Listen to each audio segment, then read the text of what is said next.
Ladies and gentlemen, hello and welcome to the Macedonian Bulgarian podcast Corridor 8. It's our episode number 313. The date is 19th of May 2026, and we are with the second part of the presentation, Evidence for the Existence of the Macedonian Bulgarians in 19th and 20th century, with Professor Ivan D. Ivanov. Ivan D. Ivanov is associated professor at the University of Cincinnati. He teaches comparative politics, international relations, NATO enlargement, good neighborly relations in the European context, and he is also a member of the Central Committee of the Macedonian Patriotic Organization. Today, we are with Ivan, and I must underline again that when we mention his affiliation as MPO member or teacher at the University of Cincinnati, the reason is that I want to stress the fact that he is a competent enough, that he is a reliable source of information, and I do believe in his professional competence, and I believe that everything he says is scientifically proven, and the evidence that he will provide us today are based on the scientific principle, not taken out of the context, not falsified, not changed in a certain way. The real historical records are here with Ivan today. So, dear Ivan Ivanov, our beloved friend and runner of Cincinnati studio of Corridor 8, thank you very much, and the floor is yours. Thank you so much, Georgi. I really appreciate the opportunity to once again be I guess now I'm officially the co-host of this podcast. So a couple of things. So first of all, I should always say, have a disclaimer and make a disclaimer that whatever I say is only and solely in my own personal and intellectual capacity and in no way reflects the opinion or the position of any of the institutions or organizations with which I am affiliated. That is starting with, of course, the University of Cincinnati, the School of Public International Affairs, which is my kind of home department. It is also starting with as a member of the Central Committee of the Macedonian Patriotic Organization, but also similarly as a member of the Bulgarian American Bulgarian McGahn Foundation and other institutions or organizations, community outreach organizations that I am affiliated with. So this is just my own thoughts and my own perspective. This is the first thing to make sure that none of this gets attributed to any of the institutions that I am affiliated with. So this is number one. Number two is what I am, the truth. Truth is something very relative, as always, would like to say. But what I am presenting here is a survey of literature published in the mostly this was going to deal with the 20th century, as we covered in the previous video, the 19th century. And we're going to particularly pay close attention to some of the works published by authors in the left wing of the Macedonian Revolution, Macedonian struggle, Macedonian liberation movement. And part of the reason we do that is because there is, in my understanding, a misperception or misunderstanding that the left was the one that promoted the idea of separate, independent Macedonian, distinct from other groups' consciousness and identity, while the right wing, and this was heavily ideologized during the Cold War, particularly in former Yugoslavia, the right wing was the one that insisted on Macedono Bulgarians terminology. The argument that I am presenting here through this evidence is no, this is actually not true. both the left and the right wing agreed on several important things.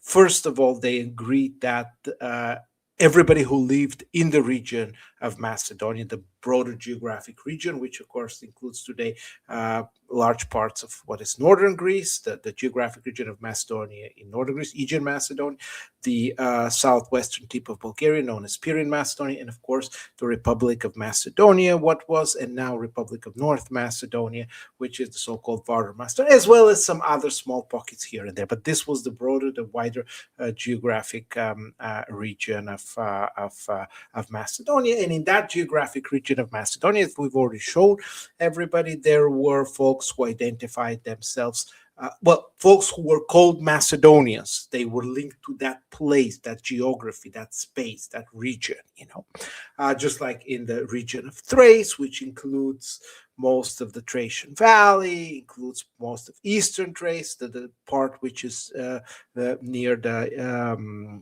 Aegean coast, and sometimes the Rhodope Mountain is considered a world of its own. Sometimes it is considered part of Thrace. Regardless, there are people who identify it as Thracians.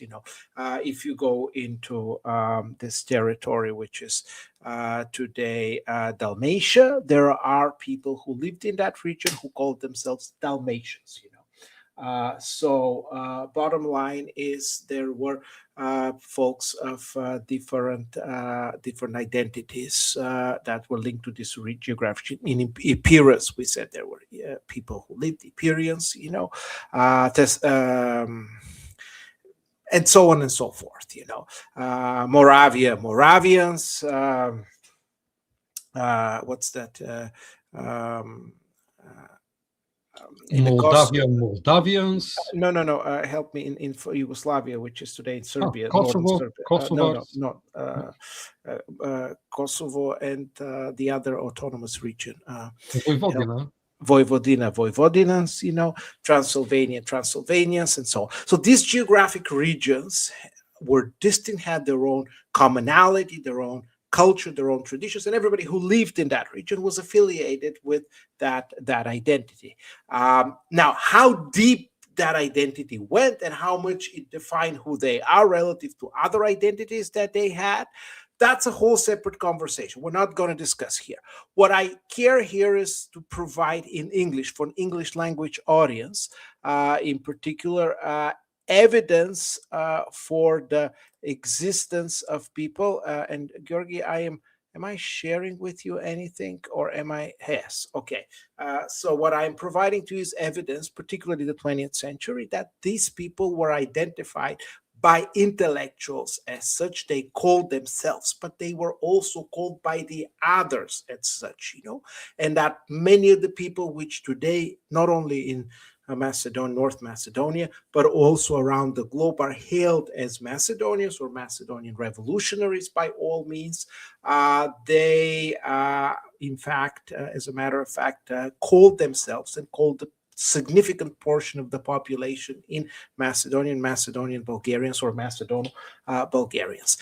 The important thing to remember and to highlight is both the left and the right agreed that Macedonian Bulgarians were not the only population in the geographic region of Macedonia. What you had there is also what we call a non-Bulgarian element. And that non-Bulgarian element was substantial. That included, and we will see in different documents, Turks, Greeks, Albanians, Vlachs or Aromanians, Roma, and a number of other even smaller groups, identities, subnational groups, or identities. Why is it important to talk about them? Well, because it seemed to me that after particularly after 1930s or 1940s, of course, there was a process of construction of a separate Macedonian, distinct than any other, which very much subsumed or absorbed previous identities. identities. That's a process of nation building. In that nation building, there was a process of identity building. But in that process of identity building, in order to highlight the distinctiveness of this Macedonian identity, there was often an attempt to wipe out, erase, forget, or abandon this Macedonian-Bulgarian identity, to the extent that some of the problems that we have today, some of the debates and the discussions were exactly affiliated to the very existence of this group of people. And so what I want to do is I want to read, folks, what we're doing here is we're reading original works, but we're reading them with their English translation. The translations are done by myself, so I bear the full responsibility. What I'm doing in this video, in this and the previous video, and I also want to take the advantage of to announce that there will be a third video. The third video will particularly focus on Ivanov, the Ilinden uprising, and the thoughts that the revolutionaries, the Ivanov fighters, had. And we will release that third video later as we approach the celebration of the Ilinden uprising. So what we're showing in all of these videos is that these people existed. They were identified and recognized as such, they were an important segment of the population in that pre-1930s, 1940s Macedonia, and that many of them eventually, their descendants, their grandchildren, kind of got absorbed into this new national identity, which was at that time new national identity, but old existing identity, which was the Macedonian identity. It is important for the people, as we said, here, particularly in the diaspora, who don't know, have not read, and not familiarized themselves, because many of them don't speak the Bulgarian or the Macedonian language and are not familiar with the writings of these folks, but sitting and spending time on YouTube, they can now familiarize themselves more intimately with the existing literature. This is one thing. And the second thing, of course, is academic community, particularly that part of the academic community that might want to have an opinion about the Bulgarian Macedonian existing now disputes or tensions or disagreements, I should say, on historical matter, can learn better through original sources. So that's the purpose of my original source. And all I can assure you that I have translated all of these documents in good faith. This was not a selection bias, picking up specific documents at the expense of others, but rather mainstream, traditional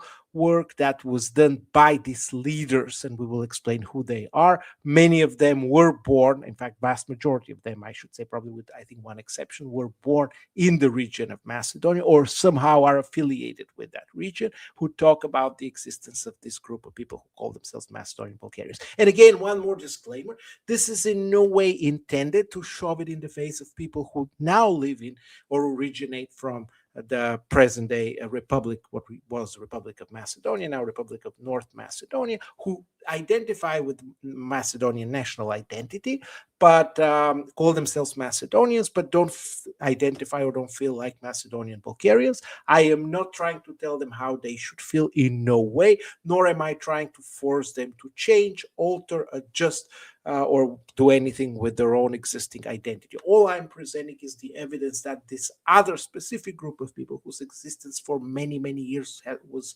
being challenged in, particularly in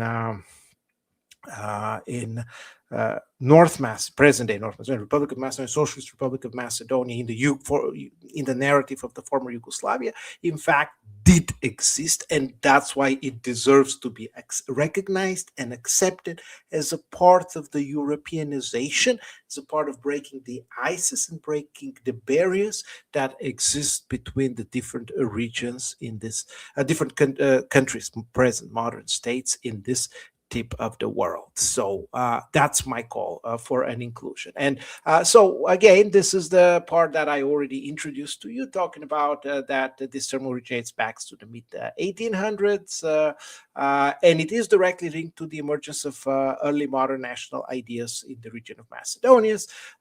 It does not deny or reject. In fact, if anything, it reflects, it incorporates these other identities, not just Bulgarian, but also the Macedonian. And the idea that the Macedonian and Bulgarian identity live together, convivieron, as the Spaniards would call it. They live together, they lived jointly for some people in certain part of the world. After that, they departed, and that's totally okay. Just like living together or separating between people, families happens sometimes because voluntarily, sometimes, well, for other circumstances, because those things happen the way they do. We have to accept that this living together existed.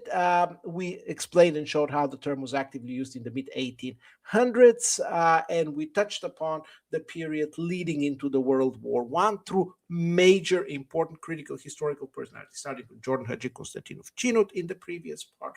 We also talked about the Kuzma Shapkarev. We went through and discussed in detail, particularly the Macedonian of the 20th century, Krste Petkov Misirkov, and we discussed Pavel Shatev, again, another left-wing revolutionary organizer of the Salonika bomb attacks. We're going to talk separately about that and what he tells us in his seminal work, Macedonia and the Yog, the Salonika attacks of 1903.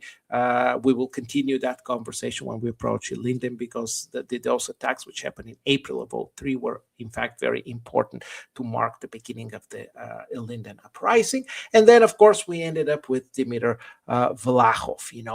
Now, of course, this Macedonian-Bulgarian identity still exists. It exists among people, some people in North America, particularly older people, who from their ancestors have developed both of these two-tiered, Macedonian and Bulgarian identity. It is very powerful still among people in period Macedonia, although they always care, majority of them really care about their Bulgarian part, but they also proudly say that we are part of the geographic region of Macedonia, and hence that makes us also Macedonians, And what most of these people, if you talk to them, they will tell you is that while we recognize our differences with the folks from the other three parts of the geographic region of Macedonia, we also recognize that we have a thing that brings us together and that very much unites us,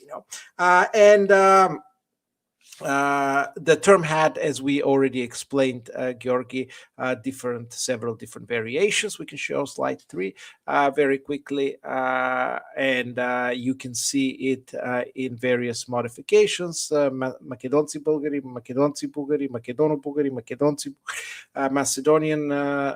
Sometimes you will see it even switched, Bulgari Makedonci, or Bulgari Makedonci, following this example of French Canadians or Irish Americans. The only thing that I have to add here is that I would encourage everybody also to take a look, and we'll put the link to the presentation. There's two parts of this presentation: the original part 1, and then there's the part 2 down in the description. And I had an opportunity a few months ago to visit the cemetery in Fort City, Pennsylvania, and I was able to find one of the oldest cemeteries where folks usually died in 1912, 1913 through 1919. There were 28 graves of them, and on 3 of those graves, 2 of those graves, people have put their identity Macedono-Bulgarian, Macedonian-Bulgarian. And one they had just put a Bulgarian, and the other one had put just Macedonets, Macedonian.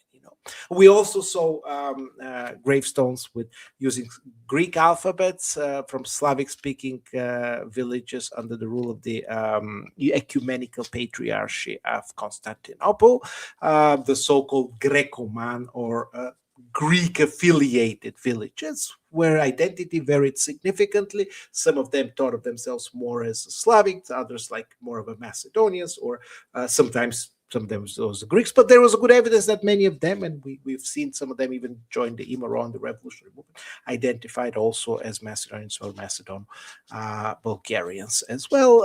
And then, of course, we saw also Greek-speaking. I mean, Naum Filippo was one of the names listed there. The guy had put the sign in Greek, so born from the Monastir region, Bitola.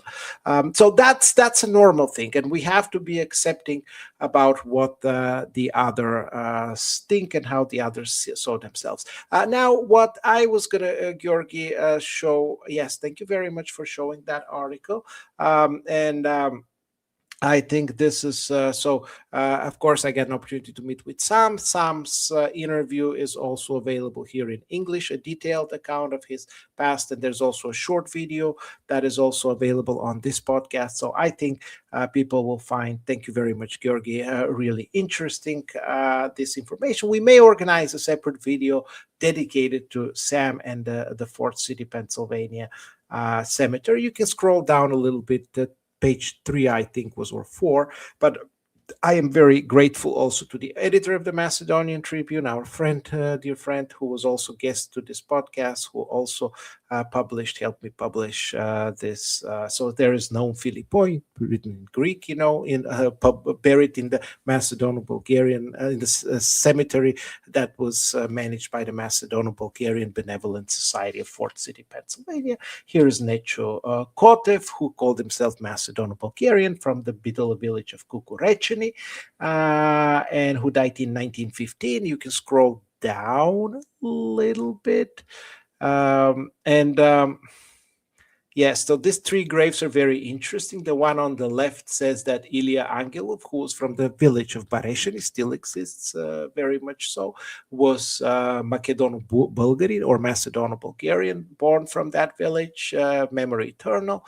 It says he died in November of 1914. Next to him, who died in July of 1914, was a individual named Lazo Ivanov. He was from Karamani, the village of Karamani, again in the region of Bitola. And surprisingly, next to him to the left is Nicola Stoyanov, who, however, did not quite saw himself as a Bulgarian, but rather as a Macedonian, Macedonets, who died in July of 1911, I think it is, memory eternal. The Edessa or Vodun Society put this grave there. And interestingly, the Bulgarian and the Macedonian are right next to each other. I hope they live in peace, and I hope, if they live in peace, that our people can also very much live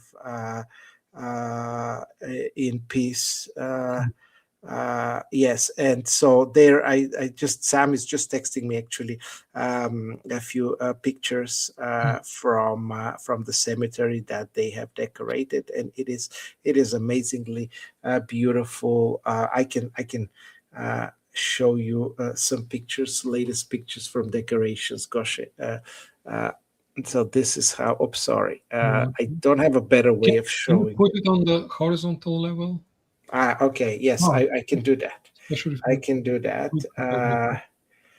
I can do that. Okay. Yeah, but the pictures are not very. So this is what Sam has done. This is the older section of the cemetery. This is what Sam has done. And this is some of the graves that he has decorated, and so they've done a fantastic job, into maintaining. Again, what we're trying to send here as a message is that nobody should try to monopolize certain identity, but rather try to show that those identities live together, and there's no reason to not have them live together in peace. Gosha, you want to add something? Yes, please. Yeah, it's very interesting. So the 3 gravestones have 3 different identities, but actually, I do not think they contradict each other. They are not in opposition. Even if you look at the style of the gravestones, it seems that it's the same style because these people were in the same community. So on the left, the person is called Macedono-Bulgarian. In the center, he's Bulgarian. On the right, he's Macedonian.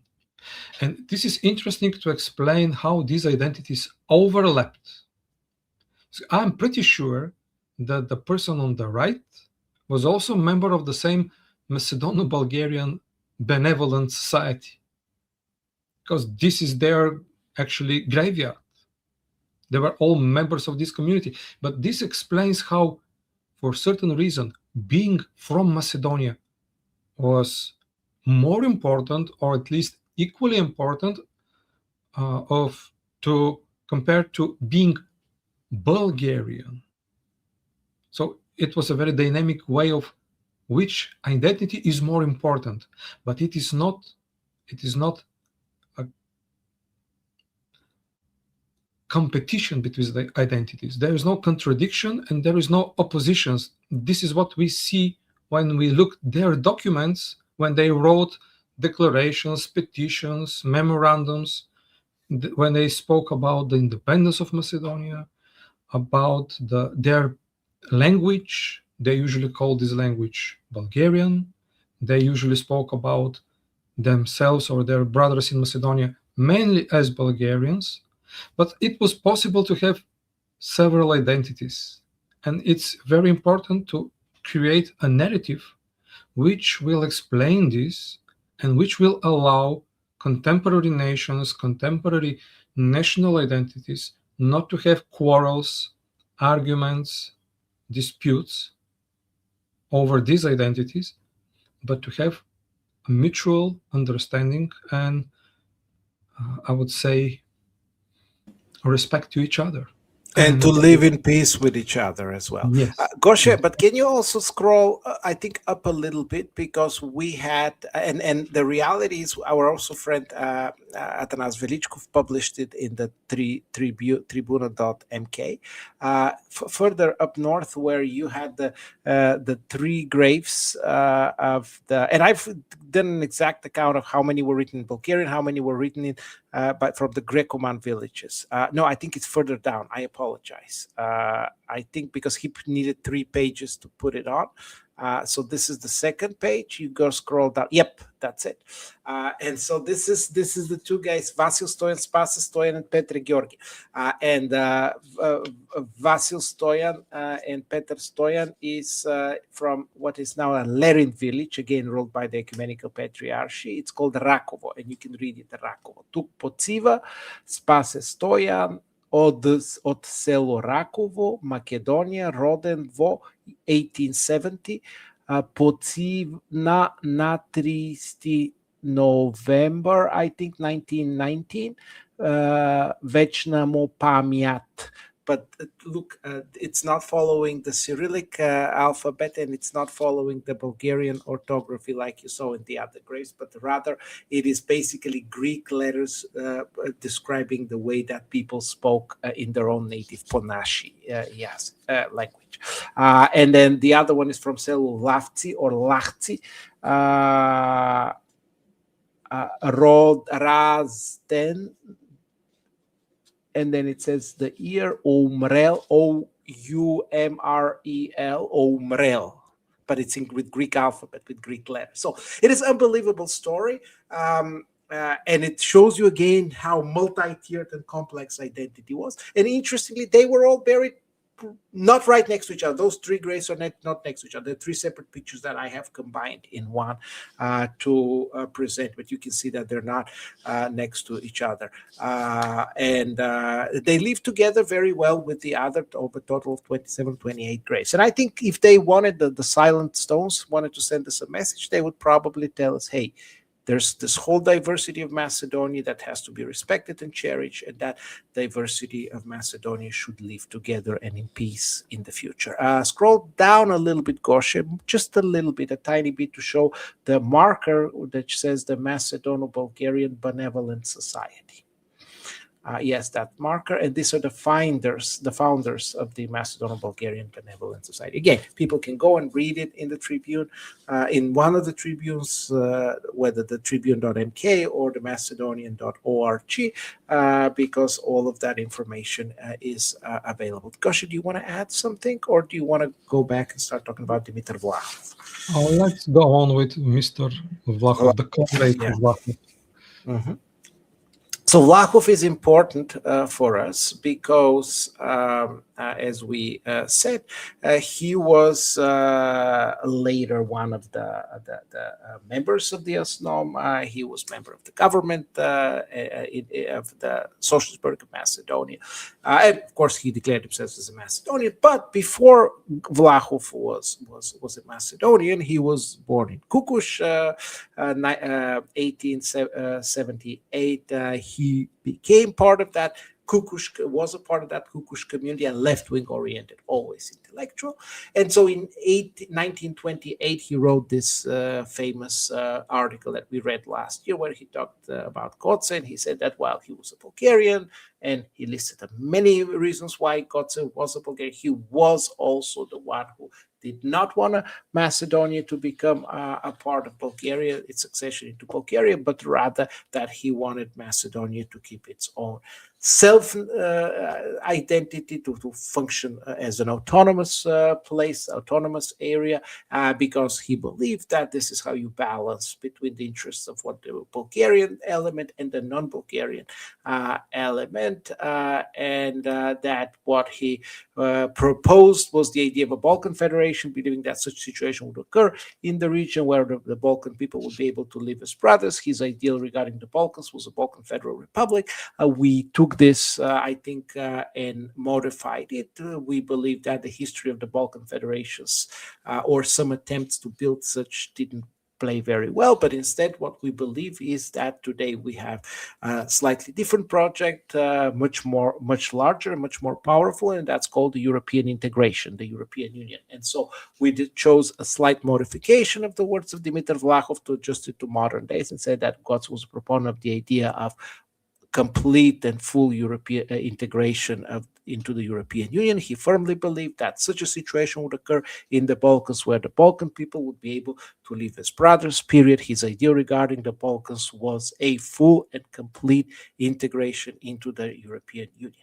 The fight for the liberation of the Macedonian people and the realization of the political autonomy of Macedonia. Gotze was killed 25 years ago. Well, not 25, 123 years ago, in the village of Banica Seres region. Dimitar Vlahov, signed by Dimitar Vlahov. So let's go to the, now before, that was written in 1928. Before 1928, in 1909, Dimitar Vlahov was a member of the Ottoman parliament. He was, as we talked, so there's a Bulgarian and Macedonian language version, Bulgarian/Macedonian language version. Again, I don't want to get into linguistic disputes here, but there's a Ponashi version, let's put it this way, of this conversation, of this video, which is called Macedonian Bulgarians Part 2. And in that, we actually talked and read some of that work. So Vlahov, again, who was in 1944 the president of the People's Liberation Front of Macedonia, he was the president of the second ASNOM meeting, and in December he was the member of the Presidium. It's the upper level sort of body, chairmanship basically of the ASNOM, the Anti-Fascist People's Liberation Movement of Macedonia, and he was also member of that chairmanship body of the parliament, and which was constituted at the third official session of the Anti-Fascist National Liberation Movement of Macedonia. And so before that, of course, Dimitar Vlahov had several important roles. As an Ottoman citizen, he was a member of the Ottoman parliament after the Hurriyet, after the revolution. He did perform this role and represented his native town of Kukush and the Solun region, because Kukush and the Solun were one electoral district, along with Hristo Dalchev. Hristo Dalchev was representing the Seres region. Hristo Dalchev was, and Dimitar Vlahov were members of a political party called People's Liberation Party, Народно-освободителна партия, and in parentheses, it was called a Bulgarian section. That was sort of the left-leaning political party in the Ottoman parliament. So both Vlahov and Dalchev were left-leaning. Now, Hristo Dalchev, just to give you as a context, was also born in Kukush. So both left-wingers were born in Kukush. Kukush, or Kilkis present day. Of course, Kilkis now is a different city after it was burned to the ground, but at that time it was Kukush.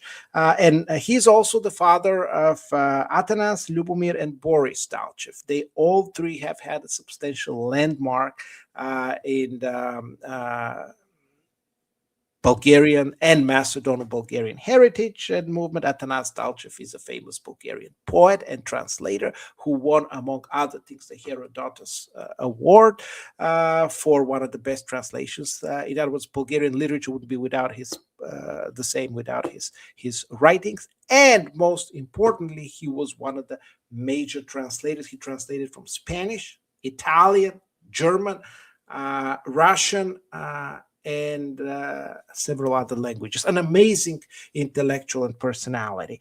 Lubomir Dalchev was a sculptor, and so he's known for God knows how many sculptures around. But the monument of the Soviet Army, part of the sculptures there that is being discussed how to be removed or whatever you want to call it, was also some of the work of Lubomir Dalchev. Lubomir Dalchev's work is also the statue of Goce Delchev in the city park in Skopje, and the statue of Magen here in New Lexington, Ohio, which we will celebrate in a few weeks, the 48th festival and 120 years of the April Uprising. So a remarkable person. The third brother was Boris. He was actually an architect, and most of the summer camps, the summer bath houses and bath places in Sofia, the one in downtown, in the Boris Garden, what is Central Park in Sofia, and the one which is non-existent right now, but that was on the west side in the so-called Macedonian neighborhoods, was also built by him. So Vlahov and Dalchev were the two representatives on the left, and on the right side you had the Union of the Bulgarian Constitutional Club, CBKK, and they had two representatives. The first one was Todor K. Pavlov, not to be confused with Todor Pavlov that was born in Štip, who was a member of the Bulgarian, he was a communist after 44, Bulgarian Academy of Sciences president, and a regent in the after 94. So this guy, so both Todor Pavlovs were born in Skopje, in Macedonia, in the region of Macedonia, but Todor K. Pavlov was born in Skopje.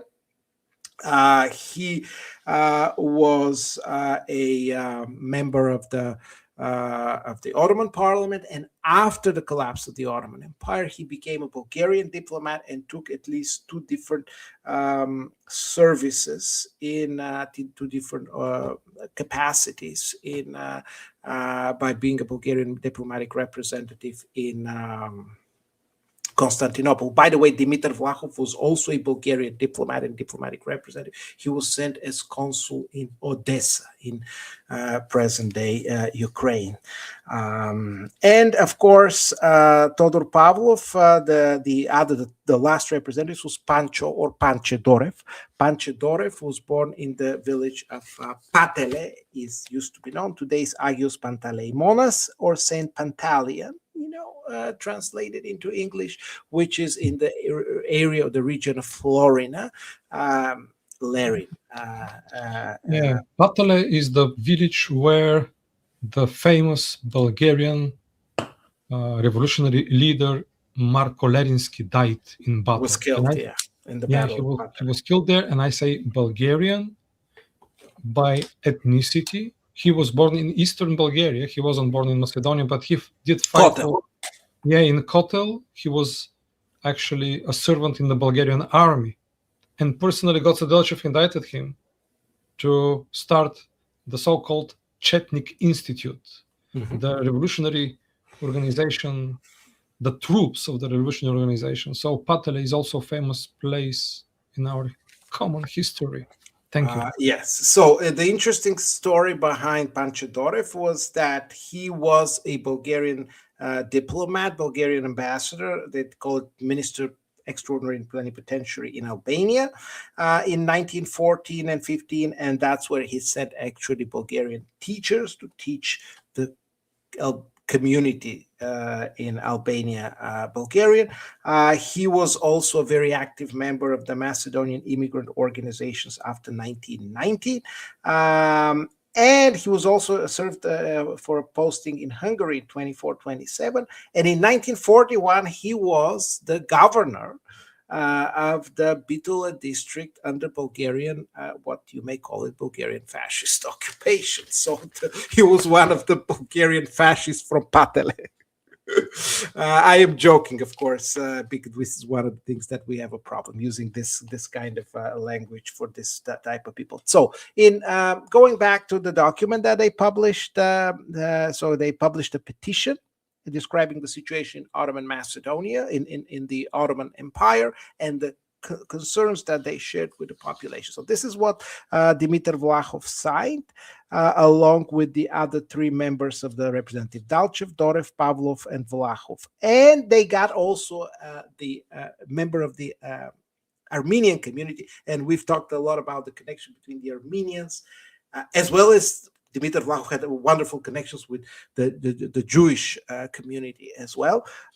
So with the Armenian community, Vaham Papasyan, who also signed that letter, and that letter says to the President of the Parliament, Mr. President, too many evils were done to our Bulgarian compatriots in the past despotic regime for the reason that they, like the Young Turks and the Armenians, were freedom fighters. Many Bulgarians who inhabited the border villages of eastern Romania fled to Bulgaria in order to escape the atrocities, and their lands and properties were confiscated by the despotic government. Some of the lands in question are now empty, and most of them have been distributed to Muslim colonies in Kirklareri, that's Lozengrad region, Sanjak. So there are 40 to its region, 40 to 50 villages with 200,000 Ottoman Bulgarians whose goods and properties were forcibly and unjustly taken. This is part of the Ilinden Preobrazhenie or transfiguration uprising. Whether you call them Ilinden or Ilinden transfiguration / Preobrazhenie, they're the same event. And actually, this letter talks about and confirms once again that it's the same event. And you will see that when we show that the New York Times treats it at that time as the same event, as an expansion of the rising that had already started in Macedonia. So anyway, Kirklareri or Lozengrad is in the Adrianople region, south of the Bulgarian border, near the Black Sea region, for those who don't know where that is, because sometimes people are confused. Despite their repeated requests made through the Bulgarian government to have their properties returned to them through the administrative means, nothing has been done this way, and they live in extreme poverty. This category also includes Bulgarian population in Razlog. Razlog is Spirit Macedonia, whose houses were burned and whose properties and lands were forcibly and illegally appropriated. In addition, by the order of the tyrants during the uprising, many poor and Bulgarians from the Kostur or Kastoria region, today Greece, the Bitola or the Monastir Vilayet region. Now, the Monastir Vilayet is much bigger than the Bitola region today. It includes large portions of the Aegean Macedonia, Kostur, Florina, or Lerin, Kastoria, Florina, Kostur, Lerin, and other areas going further down to the Thessaly region. And other regions, the houses and the villages were burned by the Turkish army. So this is the first one. And the second one is a letter that they signed. They call it a memorandum of the Bulgarian representatives or deputies of the Ottoman Parliament. And here they talk again about Ottoman Bulgarians. The Ottoman Macedonians include the Macedonian Bulgarians living in the region of Macedonia, but also Bulgarians living in the region of Adrianople. And Adrianople Vilayet, or the district, is basically this eastern part of Thracia that we talked about. And so the document says that this memorandum was submitted to the Grand Vizier. The Grand Vizier is the Prime Minister of the Ottoman Empire, by the Bulgarian representatives of the Ottoman Chamber, the Ottoman House. With inexpressive sadness, we must note that among the deputies, among the name of the Bulgarian, the name that did not appear was that of the Bitola representative Panche Dorev. We just talked about him. The only reason why he probably didn't sign it is because he wasn't present to sign it. And they note that in the letter, but the content is the following: Your Highness, as representatives of this country, the Ottoman Empire because they're citizens and sons of this fatherland. We consider it our imperative duty to present to Your Highness the present memorandum intended to present to you the situation of the Ottoman Bulgarians. So again, Ottoman Bulgarians is a broader term, as Bulgarians living in the Ottoman Empire that includes Macedonia, but also the Adrianople region, which gave them its moral and material support, did not act in any way as instruments of any foreign government. They pursued their own goal, freedom and the acquisition of conditions that would enable them to devote themselves to their self-development. And whoever doubts this will find proof in the moral and material support that they gave to the Young Turks during the reactionary coup of March 31 this year, where Bulgarian volunteers fought in the front ranks among the defenders of freedom. What they're trying to say is that that the Macedonian and the Adrianople revolutionaries here is clearly stating those within forming a part of the Ottoman Bulgarian population were actually very supportive of the reforms in the Ottoman Empire. So one of the conditions to after the Iliad uprising was there was a lot of pressure to give Macedonia autonomy. The great powers cut a deal. Okay, we're not going to give Macedonia an autonomy. Very sad thing, but we're going to pressure the Ottoman Empire to do modernization and democratization, something that is again very similar. These countries in the region face pressure from the Western powers to democratize and modernize. And one of the things they said, we're going to do the Hurriyet was the times of the reform.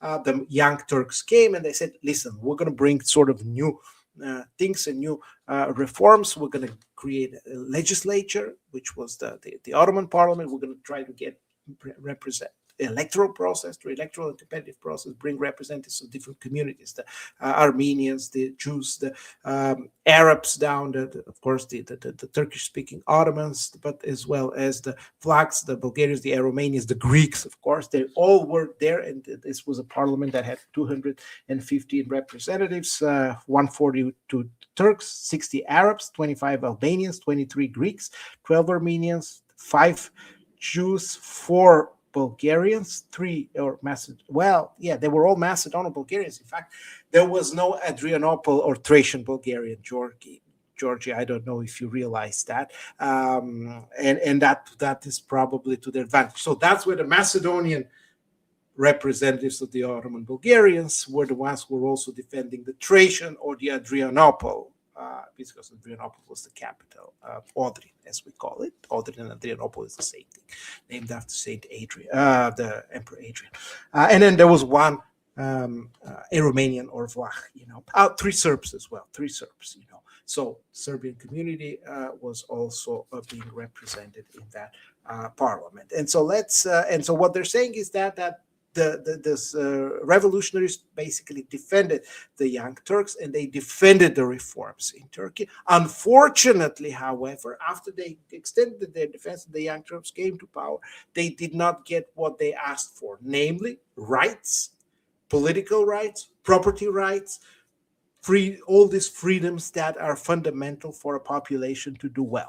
And that's what they're saying. This was published, by the way, a petition in the Debarski Glas in the town of Debar, and in the volume 10 in 1910. And it continues. Furthermore, the Ottoman Bulgarians were right to count on ending the miserable suffering which they endured under the old regime.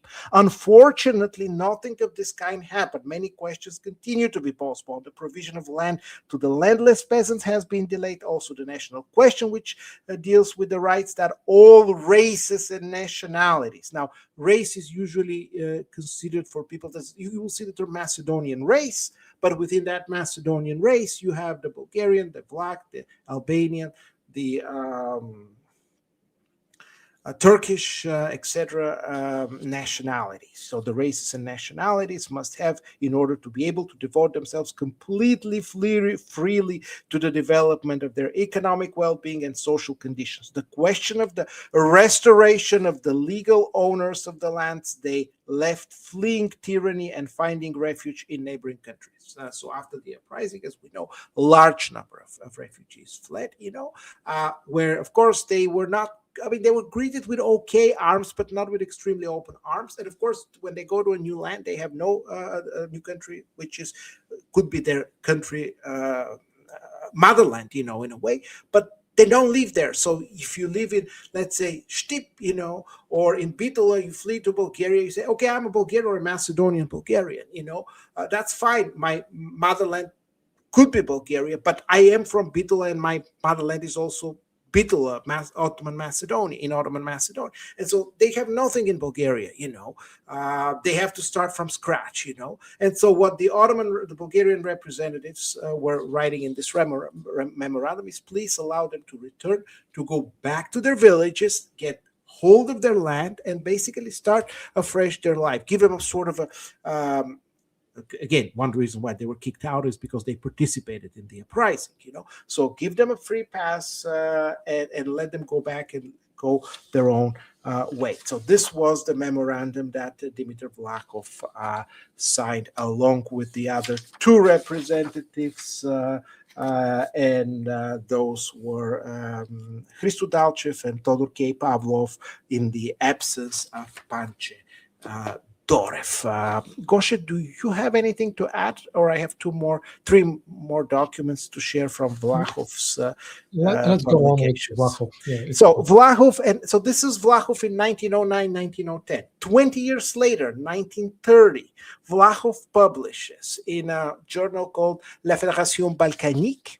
I'm not going to try to do my French, here, because I can only say pardon my French, but he published a series of documents. This was a left-leaning journal published in French, and was intended bimensual, by every other week, published. So this was published in the 1st of June, and there was another article on the 15th of June where he talks about and dedicates special time and attention to the rights and the situation of the Macedonian Bulgarians. So this petition, submitted around mid-January to the Secretariat of the League of Nations, deals with the situation of the Bulgarians in Macedonia under Serbian yoke, and provides a general overview of it. Now, I should probably pause here for a second and clarify, why is he only talking about Bulgarians in Macedonia and not talking about Bulgarians in Adrianople or Bulgarians in Thrace, that he was defending so fervently some 21 years before that in the Ottoman Empire. First, the Ottoman Empire had already collapsed. It was kicked out. This part of Thrace now was ruled by the Turkish state, the modern Turkish state under Ataturk. And of course, Macedonia was split between the three states, and he's particularly worried about the situation of those that are in Serbia, but also in Greece. And we'll see. Didn't talk much about the Macedonians in Bulgaria or their rights, at all. Maybe because he thought that the Macedonian Bulgarians in Bulgaria are okay with their rights. But before we go to this, we have to explain what happened to the Bulgarians in Thrace. Georgie, do you want to explain it, or do you want me to explain it? I would ask you to continue with your explanation. I will explain it very simply. There was something called ethnic cleansing, and that happened in the summer of 1913, when almost all of the 120 to 150,000 people population in Thrace was forcefully removed by the Ottoman army, in the then Ottoman army, into the territories of what is the former Bulgarian state. When Bulgaria started the Second Balkan War, the Inter-Allied War, as we call it, and so all of it was forcibly removed. None of it returned. Those who refused to get removed, well, many of them were shot and killed.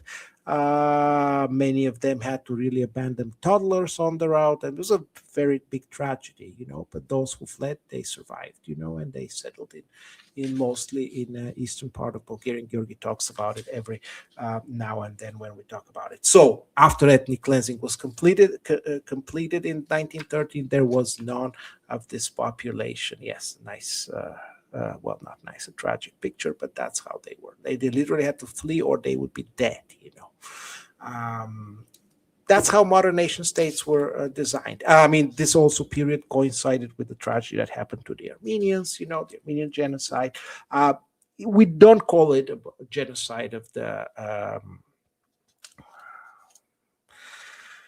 Thracian or Adrianople Bulgarians, but we can easily call it by modern standards ethnic cleansing. Now, again, ethnic cleansing is not something new and unique. Ethnic cleansing has occurred throughout the times of the formation of the modern nation state in the Balkans, but of course, the Bulgarians from the Adrianople to the Thrace region were really, which call themselves oftentimes Thracians more so than Bulgarians, but they are Bulgarians. Let's clarify that.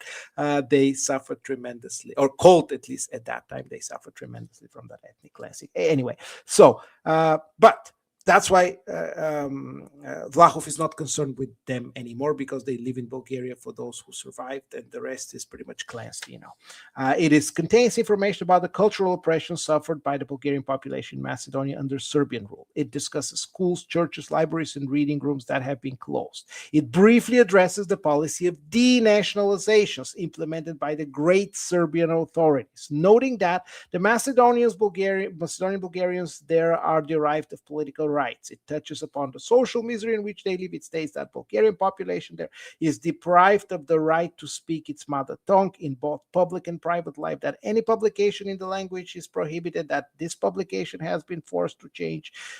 This population has been forced to change its name and is denied the right to read Bulgarian publications and songs, that it has been forbidden to celebrate patron feasts, that Macedonian women are often forced to marry Serbian gendarmes, that the Macedonian intellectuals of the Bulgarian origin are not allowed to hold public office.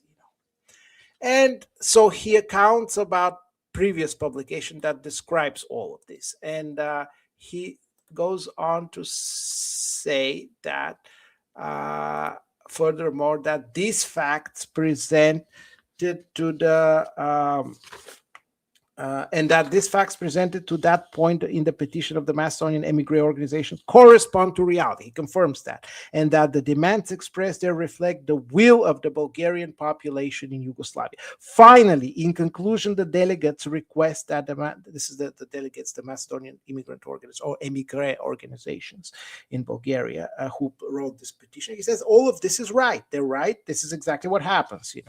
Request that the Macedonian people be recognized, and that the treaties for the protection of minorities be respected, that the immigrants be allowed to return to their country, that an amnesty be granted, that the reopening of the Bulgarian churches and schools be authorized. So at that time, the schools that were closed in 1930, the Bulgarian schools that nobody talks in Macedonian historiography about, what the Macedonian immigrant organizations in Bulgaria and around the globe were asking is to get these schools reopened.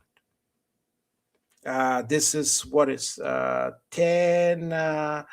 14 years after they were shut down, and it's as a part of minority rights, the defense of minority rights, and that the commission be appointed by the League of Nations, the newly created, somewhat newly created, 10 years ago, League of Nations, to supervise the effective implementation of the clauses and special treaties in reference to the Treaty of Saint-Germain of September 10, 1919. Everything set out in this petition regarding the situation of the population in Macedonia under Serbian yoke is absolutely true. That's what he does. He confirms that. He confirms that there's a Macedonian Bulgarian population, Bulgarians in Macedonia, that they suffer tremendously, and everything described there is exactly true and correct. However, Vlahov goes on, and he starts criticizing these organizations and the Bulgarian government. And we have to be fair and honest to him and give the whole picture and not just a part of it. I don't know why this, however, but it is not enough. Okay, what is going on? Barbaric regime. No. Hold on 1 second. And that the facts set out are correct, but it is not enough to mention here that the dealings with Greece and Serbia, but it is not enough to mention here the dealings with Greece and Serbia when the Bulgarian, hold on 1 second.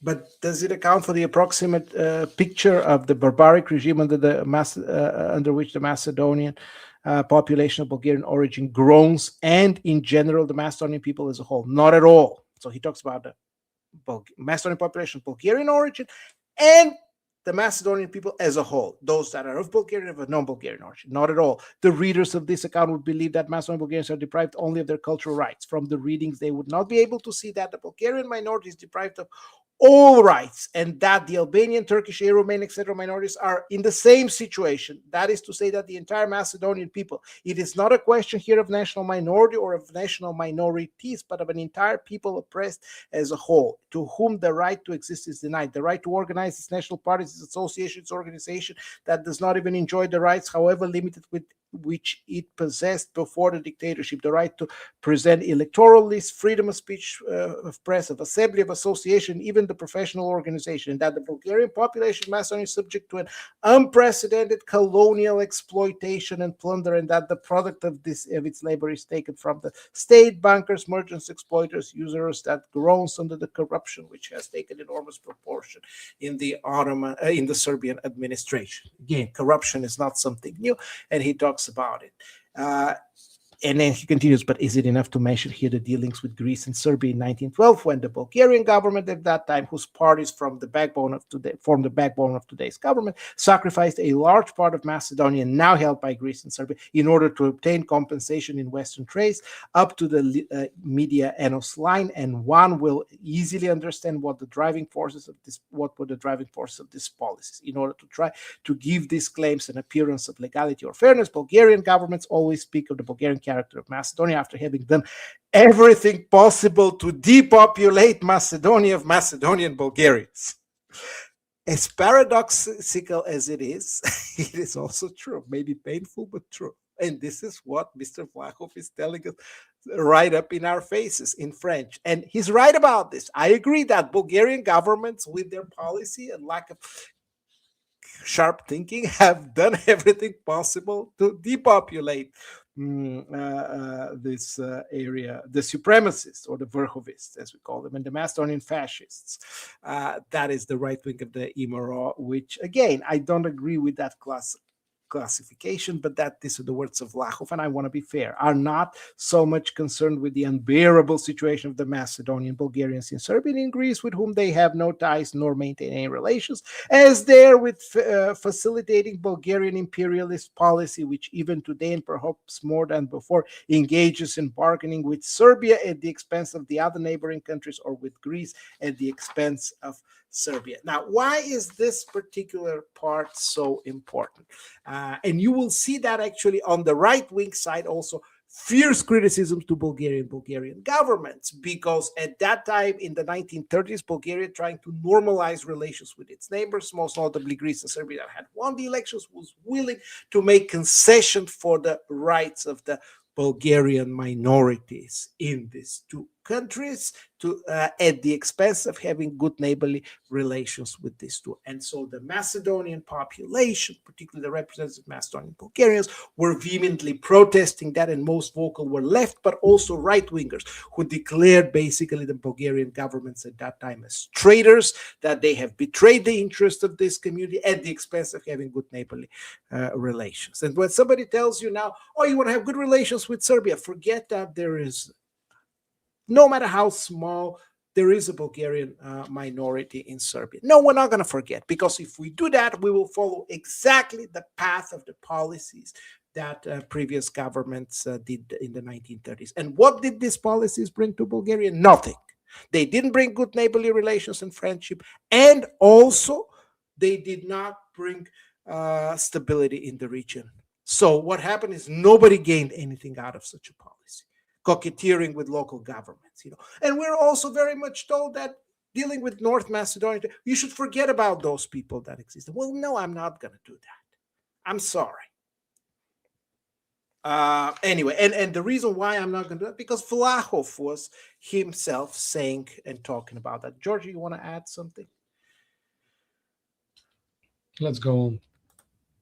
Now, the other name and the other author that we continue is Dimo Hachidimov. Dimo Hachidimov, again, left-winger communist by conviction, born in the Ceres region, grew up in the Nevrokop region. So he talks about the Macedonian immigration in Bulgaria.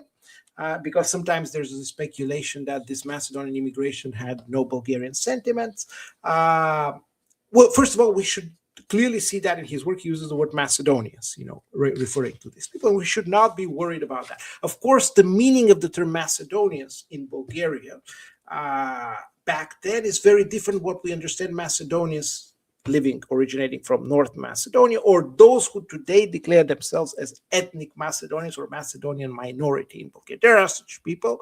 We don't deny that. We would never do that. But the understanding of that Macedonian immigration had a different identity. They were vast majority with Macedonian-Bulgarian immigration. And so here's what he writes, he has a book published in 1902, The Macedonian Question and the Teacher. Again, we're going a little bit back, pre-Lindian period, but we go by authors, so that's why we have to take this trip back and forth. The indiscriminate employment of Macedonians in the public sector could and did take place only in our country, because in Bulgaria, Bulgaria treated these Macedonians as pure-blooded Bulgarians with the same faith, the same feelings, and the same aspirations and ideals. And Serbia or Romania could not do the same with the Macedonian Bulgarians. Why did Bulgaria show itself so generous and hospitable to these foreign subjects?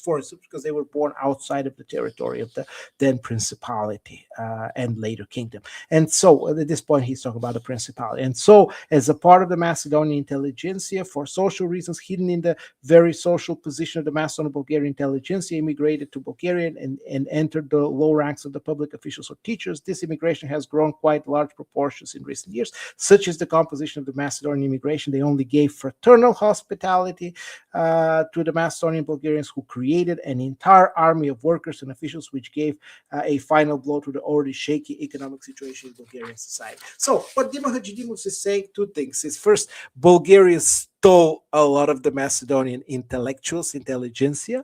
I guess this is why we still have difference in the IQ in both parts of the region. And I think our friend Professor Fryczkowski had a video that Ivan Mikhailov killed a lot of the intelligentsia, and the answer is no, it's far more complicated. A lot of the intelligentsia immigrated to Bulgaria. Bulgaria bluntly and openly stole that intelligence and appropriated it for its own use, at the expense, of course, of taking those intellectuals from the Macedonian society, and indeed disconnecting a lot of that. So this is some of the reality that happened during that period of the early 20th century. Dimo Hadjidimov continues in a book that was published in 1919, and a brochure that he called Back to Autonomy, and he tells you how much his vision as a left-winger, a communist practically, supported the idea of going back to autonomy. But this was issued in Skopje in 1984. So again, why is it's issued in Skopje in 1984, and you could find it in the libraries, probably very limited editions.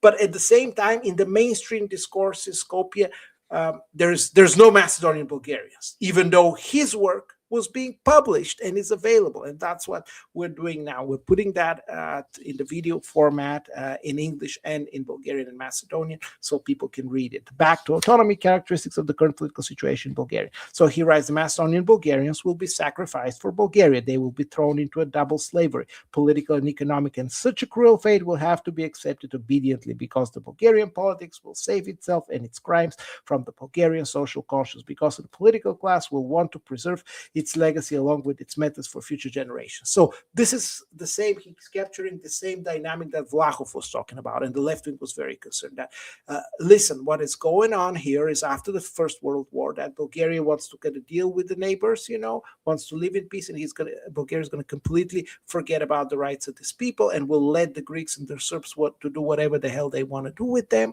in terms of national assimilation policies, etc. And the Bulgarian government is going to watch for its own interest and not for the interest of the minorities. And he says some of it is due to the fact that they criticize the political system and the parties, because they're on the left, and the parties that run the country are on the center right and the right wing, actually. So there's a political ideological split, but there's also this gap in the interest. The interest of Bulgaria is, especially defeated Bulgaria, is to get normalized relations with its neighbor. The interest of the minorities in Greek and in Serbian Macedonia was to get their rights protected, which is exactly what those hyper-nationalist and nationalistic nation states after World War I were doing, were violating, were destroying, and Hajidimov describes exactly this dynamic. The nationally distinct Bulgarians, represented by their spiritual leader, the Exarchate, which at the same time was a political institution with certain national aspirations, and also the national distinct Greeks in the face of the Patriarchy, which was also an even stronger political institution with similarly clear national aspirations. In their struggles for liberation from the Turkish yoke, raised a vague banner, a banner without definite slogans under the dim formula of self-governance, or more precisely for the decentralization of the state rule. And then Hajidimov goes on and says, but the parallel to the social consciousness of Bulgaria, there's another conscience, the conscience of the Macedonian population, and above all, the conscience of the Macedonian Bulgarians. So he's talking about this multiple tiers of identities. It is also the conscience of an entire nation. Where are these people? What destiny awaits them? Bulgarian politics does not give an answer to this terrible question, but every Macedonian Bulgarian has already given his answer. That answer is that his homeland will be torn apart, that his country will be divided. No America, no archival no archives and data information, no maps and atlases will help, which is actually exactly what happened. He was damn right about that. The living body of Macedonia will be torn apart and will be given to fill the territories of the Balkan states that are hostile to each other. Bulgarian politics knows it and sees it very well and is determined to do everything. There can be absolutely no doubt about it. For that concessions that they will be requested for the Aegean Sea, Thrace, and Dobruja, everything that remains of Macedonia is destined to be included in the territories of Serbia and Greece, regardless of the benefits that they will receive from the other state. So he's criticizing that, again, Bulgarian government is cutting a deal and it is ignoring these people, rightly so. And we see how amongst the Bulgarian population in Macedonia, as well as amongst its intelligentsia, a new idea is being born, namely the idea of preserving Macedonia as a whole within its geographic borders, despite the uncertainty awaiting the domination of the Turkish regime in it. The idea, therefore, was the autonomy for Macedonia for its self-government as an independent political unit, even if certain formal ties with Turkey are to be preserved, as once was the case with Eastern Rumelia. Eastern Rumelia, as you remember, from 1878 to 1885 existed as an independent autonomous region. So that's the idea. This is a Bulgarian idea. There is no reason to hide it there and no point in hiding it. Why didn't the Greek population in Macedonia embrace this natural instinct from which the idea about autonomy emerged among the Bulgarians? In expanding this question, namely, we come across those reasons that twisted and rethought this idea, even in the eyes of its own bearers, which were the prelude to the terrible, deeply moving, and immeasurably catastrophic events in the Balkans and around it. These events led to poor people to scream vociferously to themselves and the rest of the world with the strongest and warmest than ever faith, back to autonomy, back to brotherhood among the Macedonian peoples, back to Balkan unity, and back to Balkan federation. Gosha, you want to say something? Again, we see the prototype of European Union. Exactly.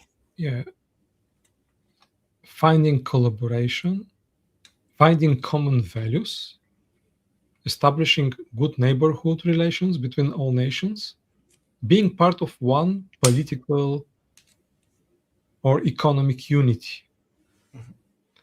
And and then Dimo Hajidimov continues, the idea of autonomous Macedonia, DHD is Dimo Hajidimov, the abbreviation. The idea of autonomous Macedonia in its earliest national origins was an idea without any second thoughts, meaning that was not intended to become later a part of Bulgaria, Greece, or something else. Just autonomy, period, the end.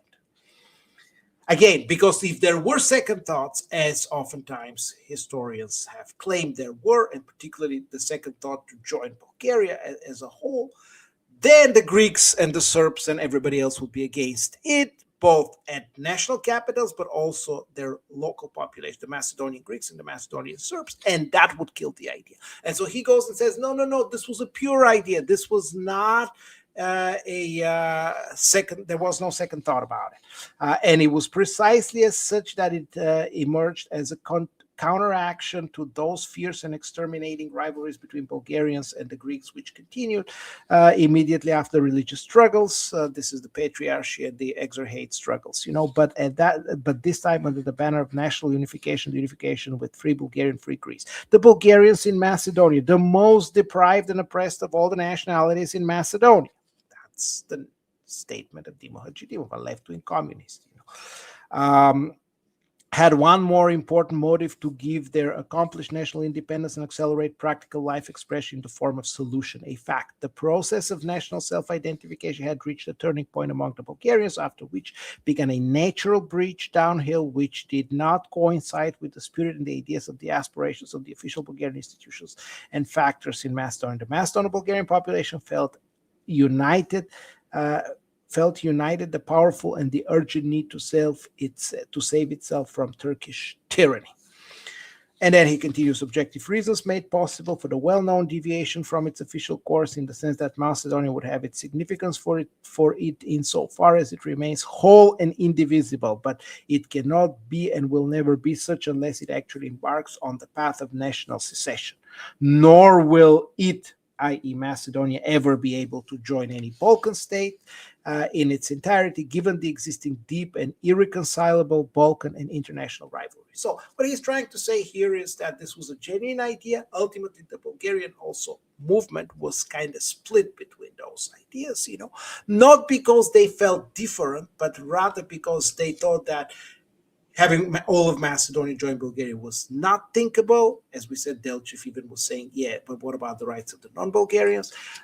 Splitting Macedonia would be catastrophic for the region. And so that keeping it together and keeping its entire diversity, in which the Macedonian Bulgarians are a critical element, was basically what he argued the main argument, at least among the intellectual circles in Macedonian Bulgarian circles in Macedonia. And now, why am I saying this? There's also a footnote number 43, which, again, in the good old spirit of Skopje propaganda, in order to get this published, particularly in the 1980s, and then forget about it, you have to put a note. And the note says, this shows that Dimo Hadjidimov has accepted the so-called Macedonian political separatism, something that we talked about many times. Here, this terminological construct or construction was launched long ago by Sofia.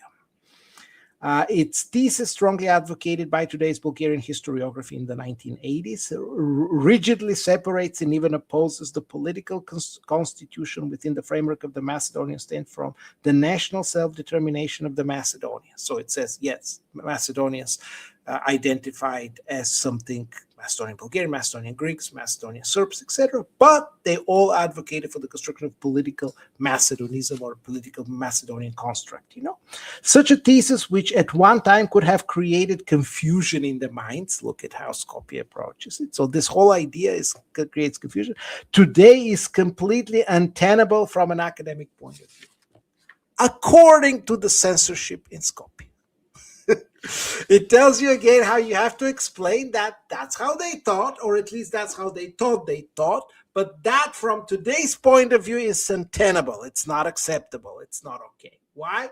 Because we have our own censorship, And that's part of the problem. The untenability of a scholarly argument is the part of the problem that we face today. But I wanted to show it and illustrate it from the publication that made it through the censorship of the 1980s in People's Republic then of Macedonia. Socialist, yeah, sorry. Go ahead, George. Obviously, the fairy tale that the left was pro-Macedonian and the right wing was pro-Bulgarian traitors, etc., etc., is not correct. Obviously, the left wing of the Macedonian Adrianopolitan Revolutionary Organization was just in the same way like the right wing, recognizing the existence of the Macedonian Bulgarians. Obviously, they do not speak about Bulgarians in Macedonia as a social union, as a religious affiliation. Obviously, they speak about a kind of ethnic identity. Even when they discuss the possibility of Macedonian independence, which is a kind of Macedonian nationhood, they thought about this nationhood as combination, gathering together distinct ethnic groups, not melting them in one pot, but respecting their specific identities, like the Vlachs, the Turks. In many documents of the organization, both left and right wing writers and activists speak and write about distinct ethnic groups. So there were Macedonian Bulgarians, and they were an ethnic group. This is what I see from these documents. And it was very, very impressive to see how, for example, Dimitar Vlahov writes about Bulgarian population in Macedonia, Macedonian Bulgarians, and Macedonian intellectuals with Bulgarian origin. And when we look back to the graveyard the graveyard which Sam Dimov showed to you, with the stones and the scripts, we see just the same way of overlapping identities, which do not contradict to each other. And today, we observe total denialism of everything that is related with Bulgarians in Macedonia, which is, especially since we see that the documents were published even in Macedonian language during the communist regime, in very short numbers, mainly for the scientific libraries, but they do exist. So this makes actually the fact that today the official narrative, the textbooks, everything that is spoken by politicians, historians in the media, analysts, commentators too, is contradicting the historical record, which is, in my opinion, or it should be, a source of a very, very big moral and scientific dilemma among these people. I don't know how could a person live and sleep well when knows this and speaks something different in front of media or writing textbooks which categorically differentiate from the historical documents. Yeah, so I would not say that what they have is the mystification, and particularly older generation Macedonian historians in what is now North Macedonia, before Republic of Macedonia. When you present them with the facts, they say, "Oh, well, wait, that's not exactly right. That's not quite like this. It wasn't quite like this, you know." And you are mixing up facts, but what they're doing is they're creating this mystification of the narrative, you know, and saying, "Oh, but this is not okay. This is untenable," you know. And of course, that argument rarely reaches the public spectrum in the public media in this debates, and that's why we're doing this, you know, because, like it or not, there are no other, at least I haven't encountered other places and spaces where that information is shown and presented, particularly in video formats. And there are libraries. I said strumsky.com was one of the libraries which we warmly recommend for those who especially speak Bulgarian, Macedonian languages.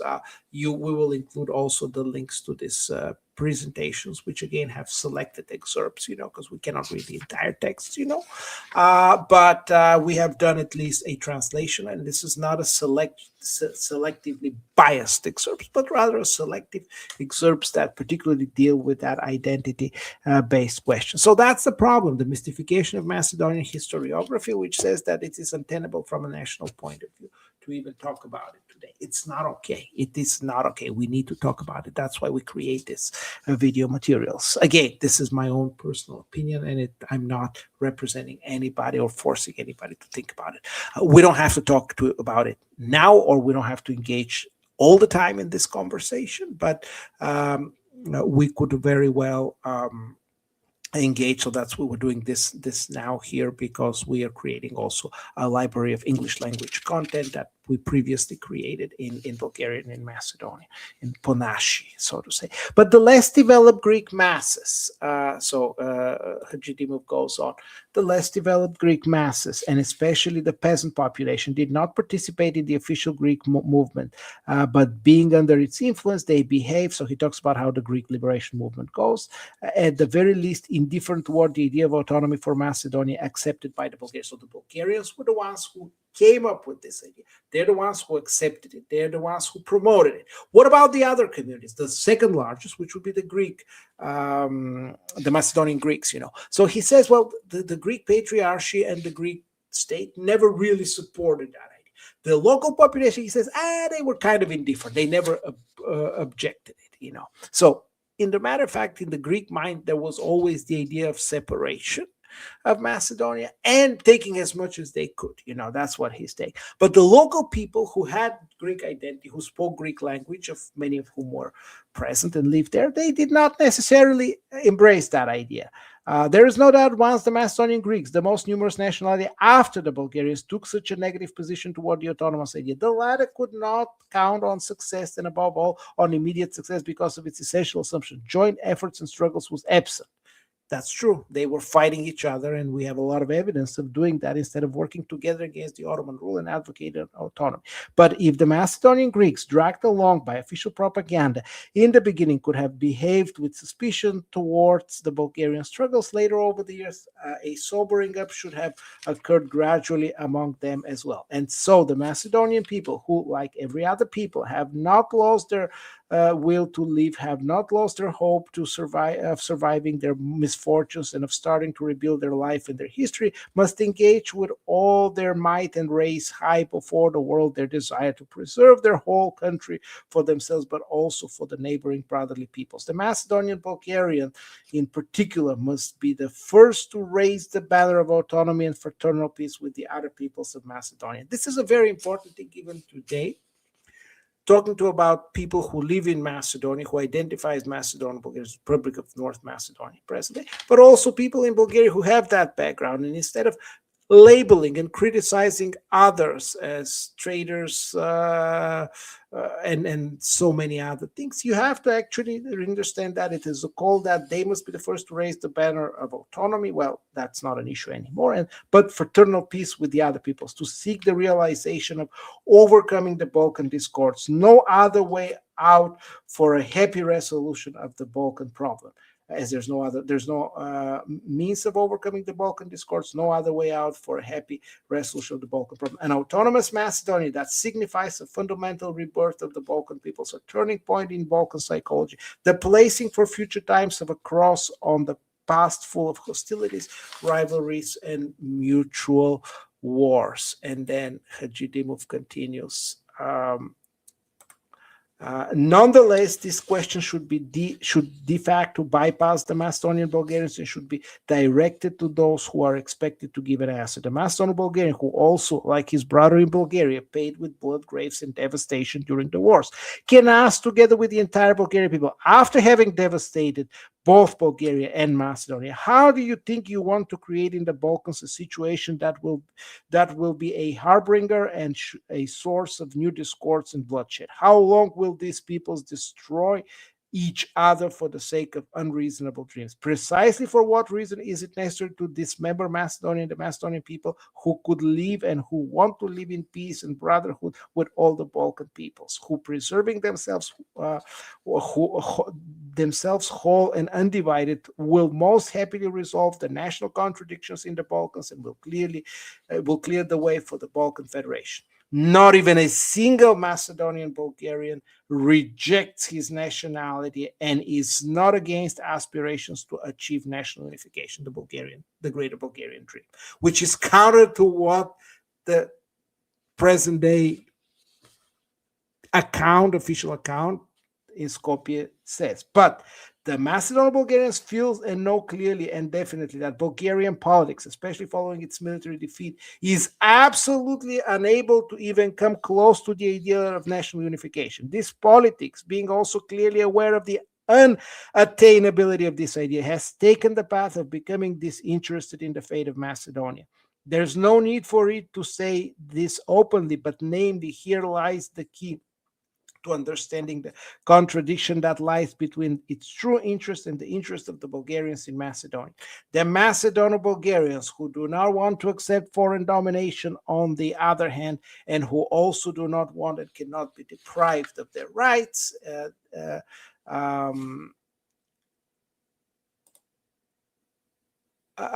want to be deprived of the advantages of a geographically rounded whole, would not under any circumstances pursue the path of Bulgarian policy, which would impose on them precisely these for our people heavy sacrifices. Bulgarian politics is also convinced of this, and therefore it is silent on the issue and makes every effort to prevent the Macedonian Bulgarian from seeing his destiny clearly and expressly his will for it. So this is basically a criticism to the Bulgaria, that Bulgaria is not pushing enough for the idea for the autonomy.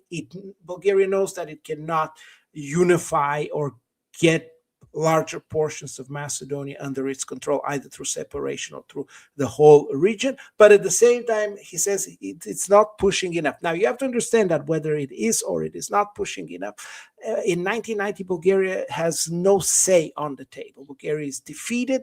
All they're trying is to salvage as much as they can from the inward territory of the country, lose as little territory as possible, and cover their own behind, But you have to see Dimo Hadjidimov with his very left-wing ideas, with his Macedonian-Bulgarian conscience, says this is bad for us, and we only have one alternative left.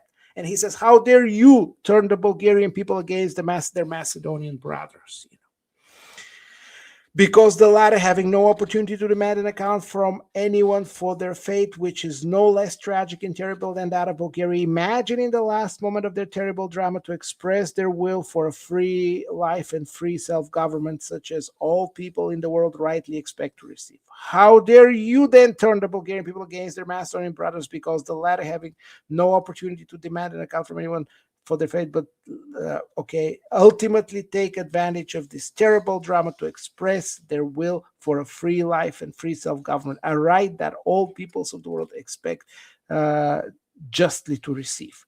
Not all parts of this goal are closed for the Macedonian Bulgarians, and so if they choose to take the road which remains open, the road to autonomy, who can condemn him for doing so? The Bulgarian politics is the least that can criticize a people who do not want, cannot, and should not become a bargaining chip in the name of its own political calculations, whose price everyone can see and understand. In their natural aspirations for free political, economic, and cultural development, the Macedonian Bulgarians are in full agreement with the general masses of the people of democratic Bulgaria.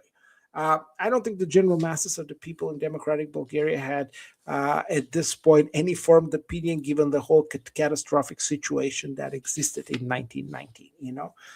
But yes, that may be or may not be completely accurate. But what he's saying is that you got to understand we also have the support from the larger masses, which are pissed off with the war. And then if we want to become autonomous, then Bulgaria should support us, and Bulgarian public should support us. So it's primarily targeted against political elites in Bulgaria. And the idea of bringing Balkan peoples together, of their union and federalization, will come namely and only from Macedonia, from an autonomous federative Macedonia, from a Switzerland of the Balkans. And this is very interesting. So this idea, Switzerland of the Balkans, you see that in this brochure called Autonomy for an Autonomous Macedonia.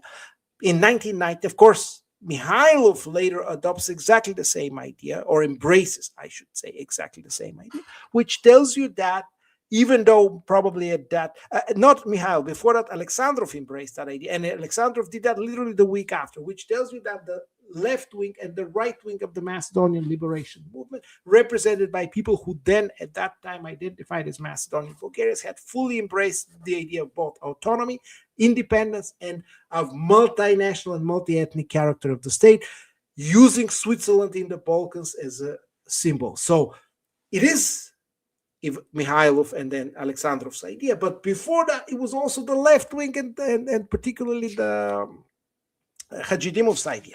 The Macedonian Bulgarians are not giving up on Bulgaria. On the contrary, Bulgarian politics is the one giving up on that. They are Bulgarians also because they do not want to fall under foreign rule, under which the same Bulgarian politics quite calmly throws them, guided by its own calculations. With every day and the autonomous idea. So before that, I should probably say that you see exactly the same thoughts in 1919 that continued and echoed in 1930 by the works of Vlahov. But it tells you that the left wing was still identifying as Macedono-Bulgaria. What it tells you is that they were pushing for diverse multinational state within a larger federation, within something known as Switzerland of the Balkans, And that was not just a left-wing or a right-wing idea. There was a consensus on that. So they were killing each other. We know that very well. It's a tragic period. Yet they agreed on a lot of things that particularly present-day historiography in Macedonia, and maybe also to a certain degree Bulgarian historiography, do not always clearly say and agree on. But if they could agree on those things, why can't these two historiographies agree? And this is a question that we're raising, we're posing here to everybody. With every day, the autonomous idea spontaneously gains more and more new supporters from among all ethnic groups. And with the greatest certainty, it can be believed that the vast majority of the Macedonian population, and he lists them, the representatives of that population, Bulgarians, Turks, Jews, Romanians, Greeks, and others, already live by that idea. And if Macedonia is given a state administration according to the Swiss model, with full and equal rights of all nationalities, so here it explains you what that Switzerland in the Balkans means, in the use of all languages, and with local people's militia, and those who, due to external pressure or suggestions, now hesitate to do so openly, will also line up under the banner of autonomy. And to that end, we say, back to autonomy. Whether we succeed or not will depend on our struggle. Let us begin that struggle and bid farewell to it after shouting, long live the future Switzerland of the Balkans. Back to autonomy. Declaration on the Resolution of Macedonian Question 1990. And with that concludes that brochure and our account for Hajidimov's work, which I think is very telling, very powerful. Of course, today, Switzerland in the Balkans may be something about how you run the country, but also the integration, not into the Balkan Federation, but into the European Union, is something that we think about in the future of North Macedonia along the corridor 8 space. Georgi, you want to add something? You want to say something here before? It's better to go on with the presentation. Yes, I guess it's taken us a longer time, but and we always do that. We may have a few words after that. Dimitar Blagoev. So why is Dimitar Blagoev? Because he's born from the village of Zagorichin, and so this is where we published his work, published brief notes about my life. We learn, and Dimitar Blagoev oftentimes in the Macedonian historiography and in the Macedonian myth making is described as a Macedonian who went and as a member of the Bulgarian parliament told Bulgarians, I'm not a Bulgarian, I'm a Macedonian, screw you. Well, that's not quite the case,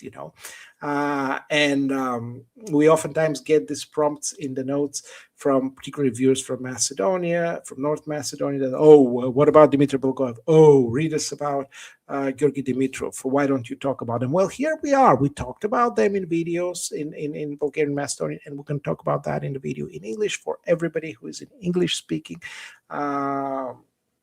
And who is English speaking, and and wants to read this information. So here's what he says. I come from the famous Macedonian village of Zagoricene in the area of Kosturu Kastoria. It is largely a purely Bulgarian village located on the last hilly slopes of the southern branches of the large mountain mass called Vich Planin or Vich Mountain, and the beginning of a large plain extending south of the village. A significant event in my life from that time was the arrival of the first Bulgarian teacher in the village. He says, he was Konstantin Georgiev, and he was from Salonika, or present-day Thessaloniki. Konstantin's nickname was Dinkata.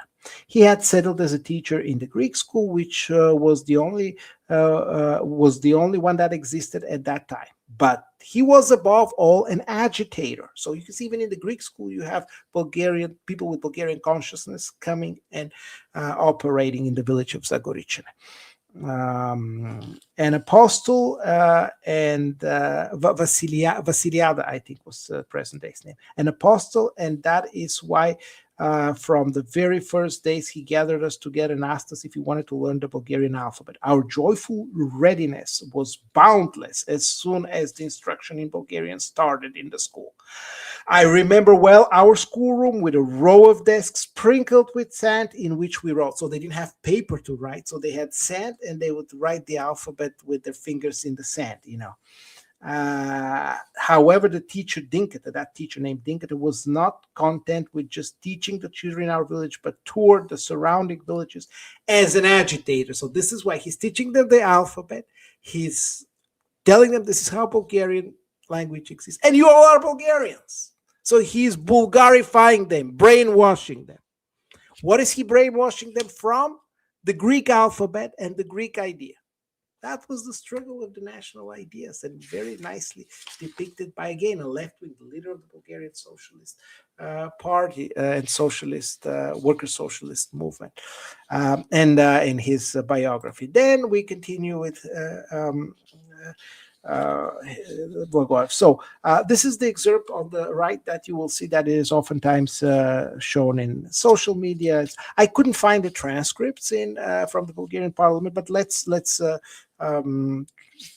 present it. So Blagoev in that alleged transcripts, which I haven't found, but I'm not saying they don't exist. On the contrary, I take them for granted. This is what history, the only history that you're falsifying, criticizing the Bulgarian leaders. So we do not recognize such a history. We see it as it is in reality. It is struggle between the Bulgarian and the Slavic tribes on the Balkan Peninsula. So he was trying to talk about 6th century. Now, 6th century and 19th century are quite different periods of time. And mixing those two, which is something traditionally done in the minds of many people to defend themselves against the presence and the existence of Macedonian Bulgarians, is not a healthy thing to do, or particularly mixing them from the antiquity and through the Middle Ages all the way to the 20th or 21st century. So anyway, he says, and the process which Mr. Sakazov tells us about, and which others also support, is not the unification of the Bulgarian tribe, but for the conquest of the Slavic tribes on the Balkan Peninsula. Again, 6th, 7th century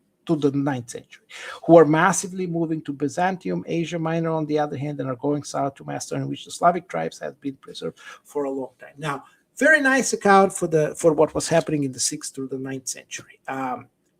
However, if you move a little bit further in the late 19th, early 20th century, when Blagoev talks about himself, his own very existence and his own identity, he tells a different story.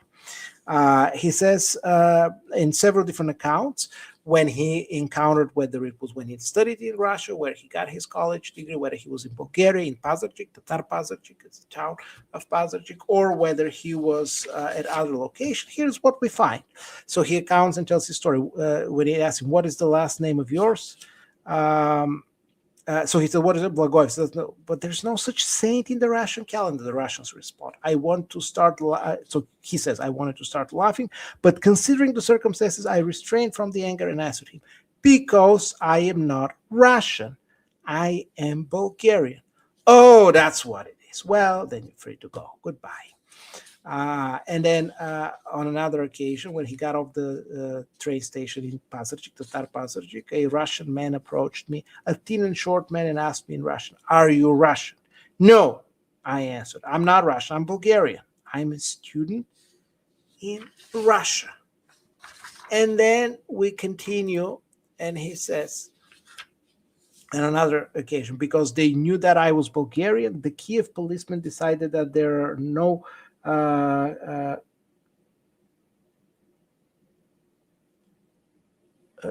no courtiers, the nobility in Bulgaria, and therefore I'm not entitled to a single ruble.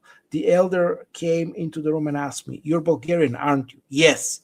"In your country, in Bulgaria, are there noblemen?" Now, you got to understand that in the Russian tradition, pre-revolution, nobility was an important part, and having nobility was an important element of the Russian society. It was very kind of backward in that sense.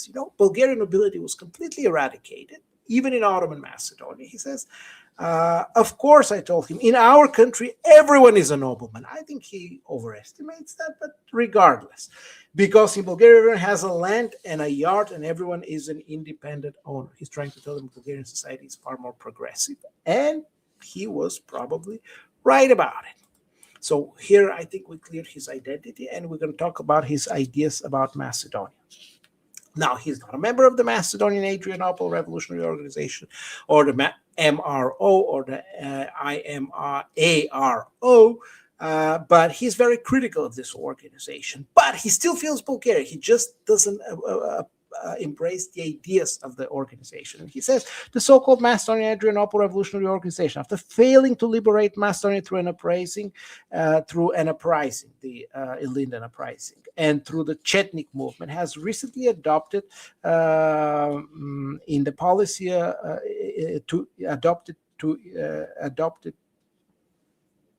the policy of bomb attacks.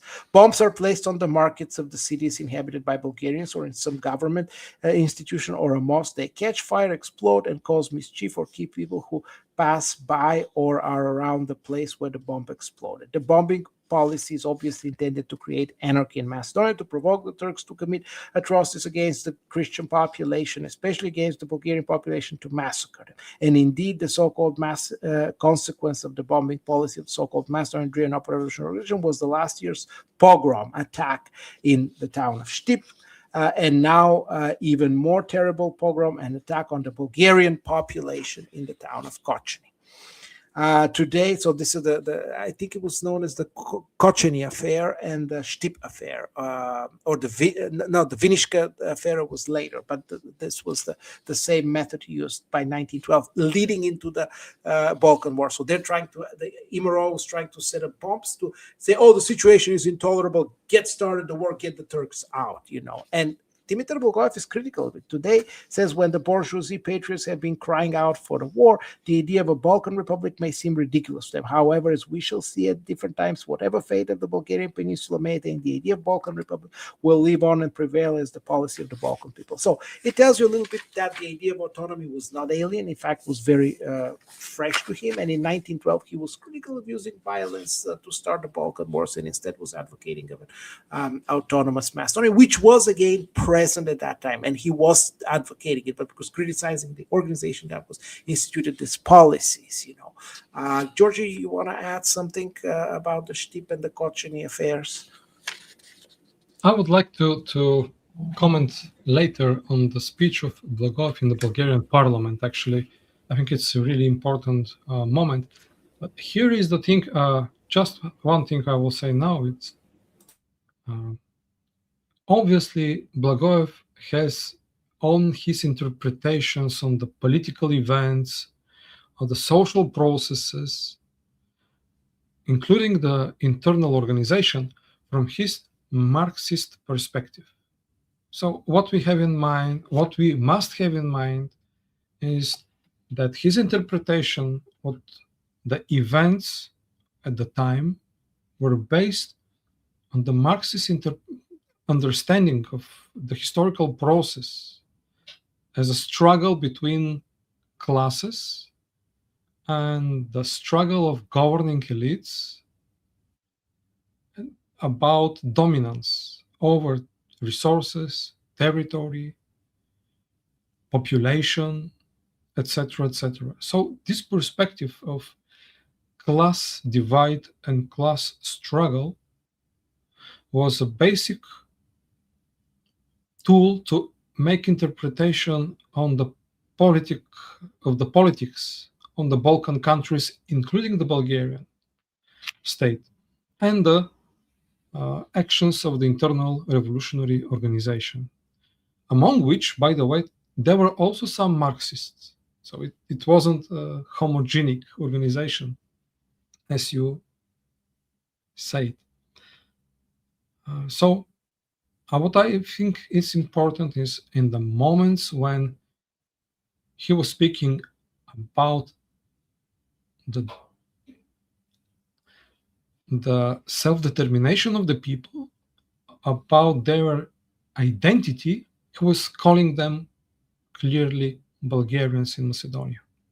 And when he was talking about the way he interprets the historical events, the ambitions, and the aims of the political class, including in Bulgaria, he was speaking as a Marxist.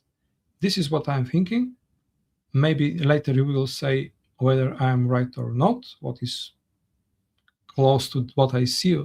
How do you see it? But yeah, this is what I'm thinking right now. So I think this is what actually we have to have in mind when we look at his speech in the Bulgarian parliament. Great point, Georgi. And not just the Bulgarian parliament, but the overall situation in the Balkans. And we must be very honest and say, you know what, from present day perspective, when we go back and read things that were written in the early period up to the 1919, the greater Bulgarian nationalist aspirations failed miserably. And the heaviest price that was paid by the local population, and most heavily by the Macedonian Bulgarians. We know that, and it's a fact, and we don't question that, you know. And in this way, the left kind of won the debate on what should we do about Macedonia, you know. In fact, what we see is that the right and the left took the same position about the independence of Macedonia, which is why, and explains why, this later became a consistent element of Bulgarian policy, and Bulgaria was the first to recognize actually independent Macedonia. There's a history behind that, and goes back to basically late 19th, early 20th century, autonomous, independent. 1990 particularly was the idea of independent Macedonia. So that's not the question. The question is that we face today is not a question of politics.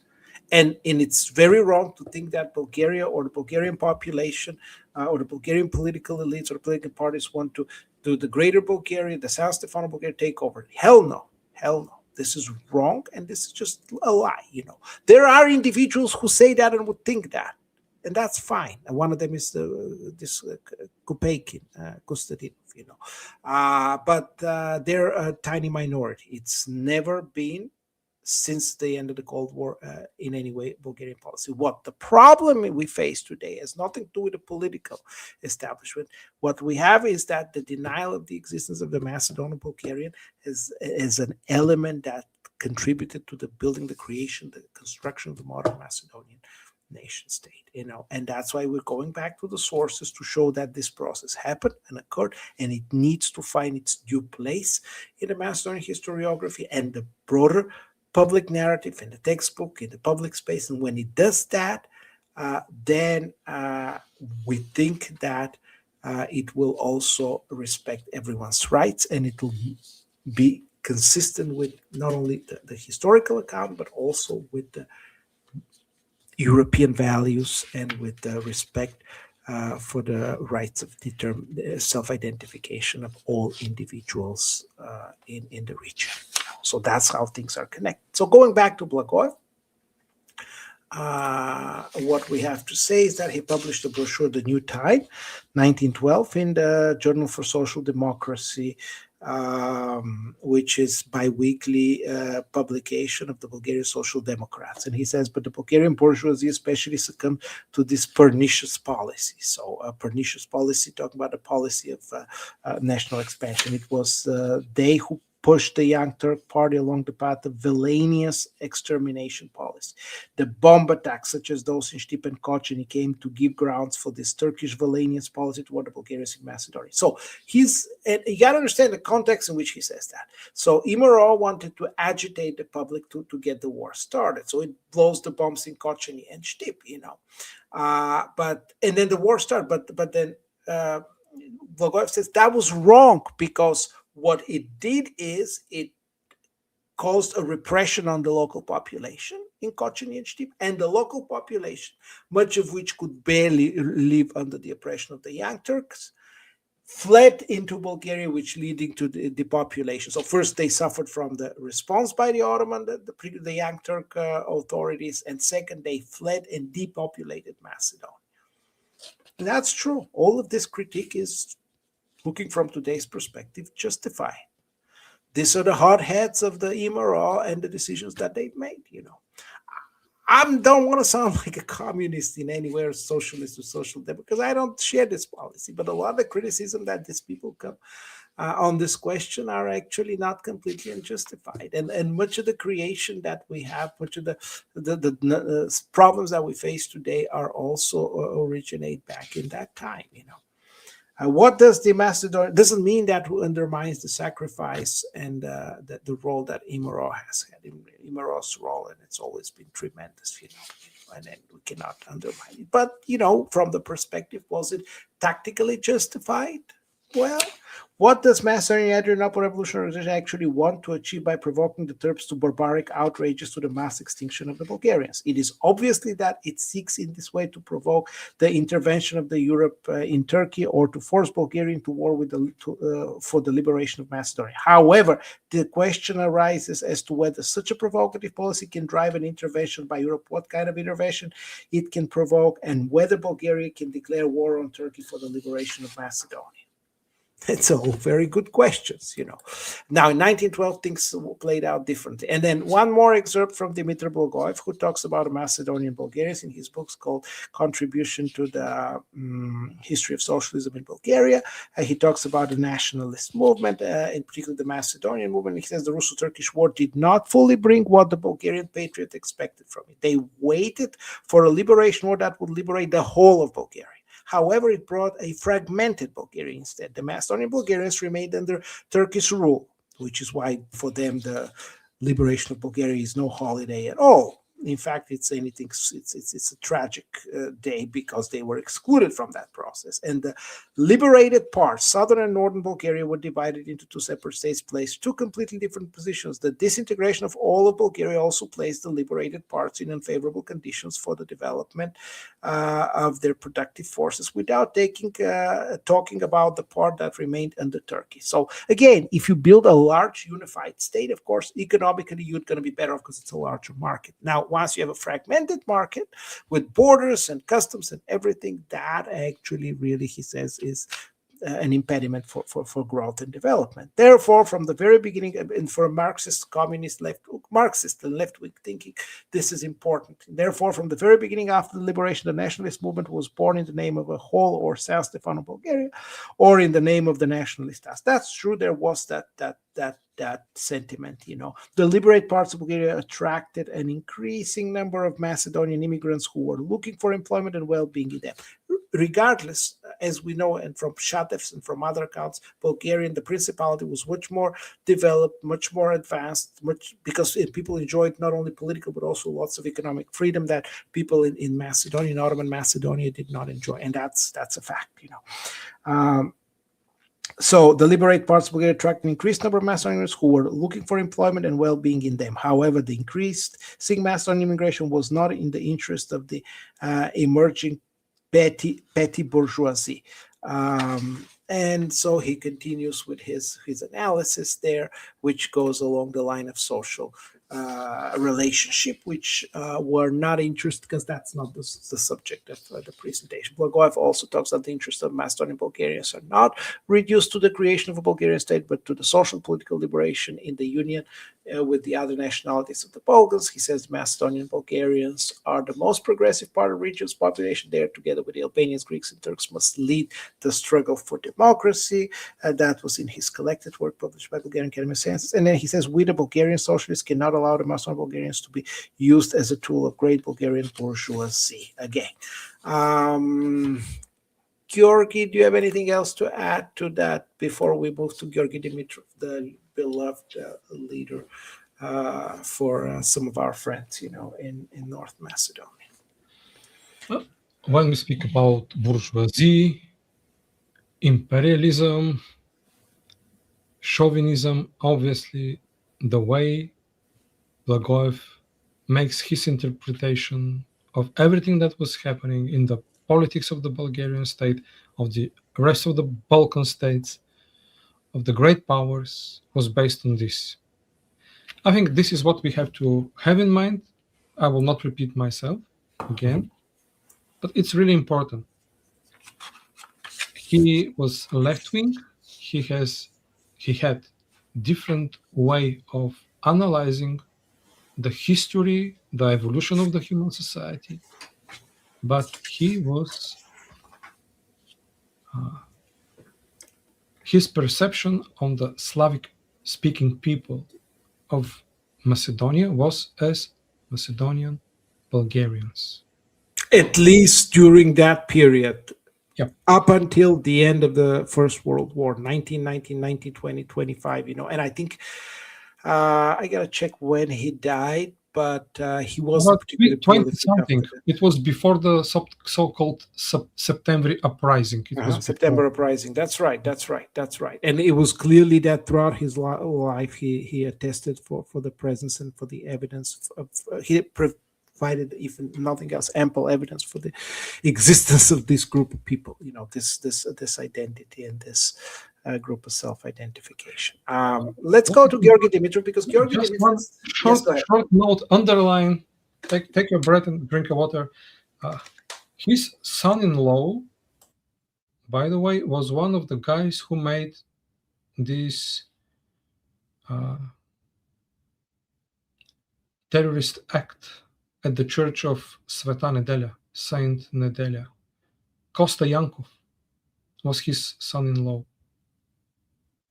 And Kosta Yankov was the son of the famous Macedonian voivoda and also Bulgarian officer Atanas Yankov, or Anastas, I not remember, but this guy who wrote once a letter to Tsar Ferdinand informing him that all the Bulgarian population in Macedonia was expecting the glorious Bulgarian army to go to Macedonia.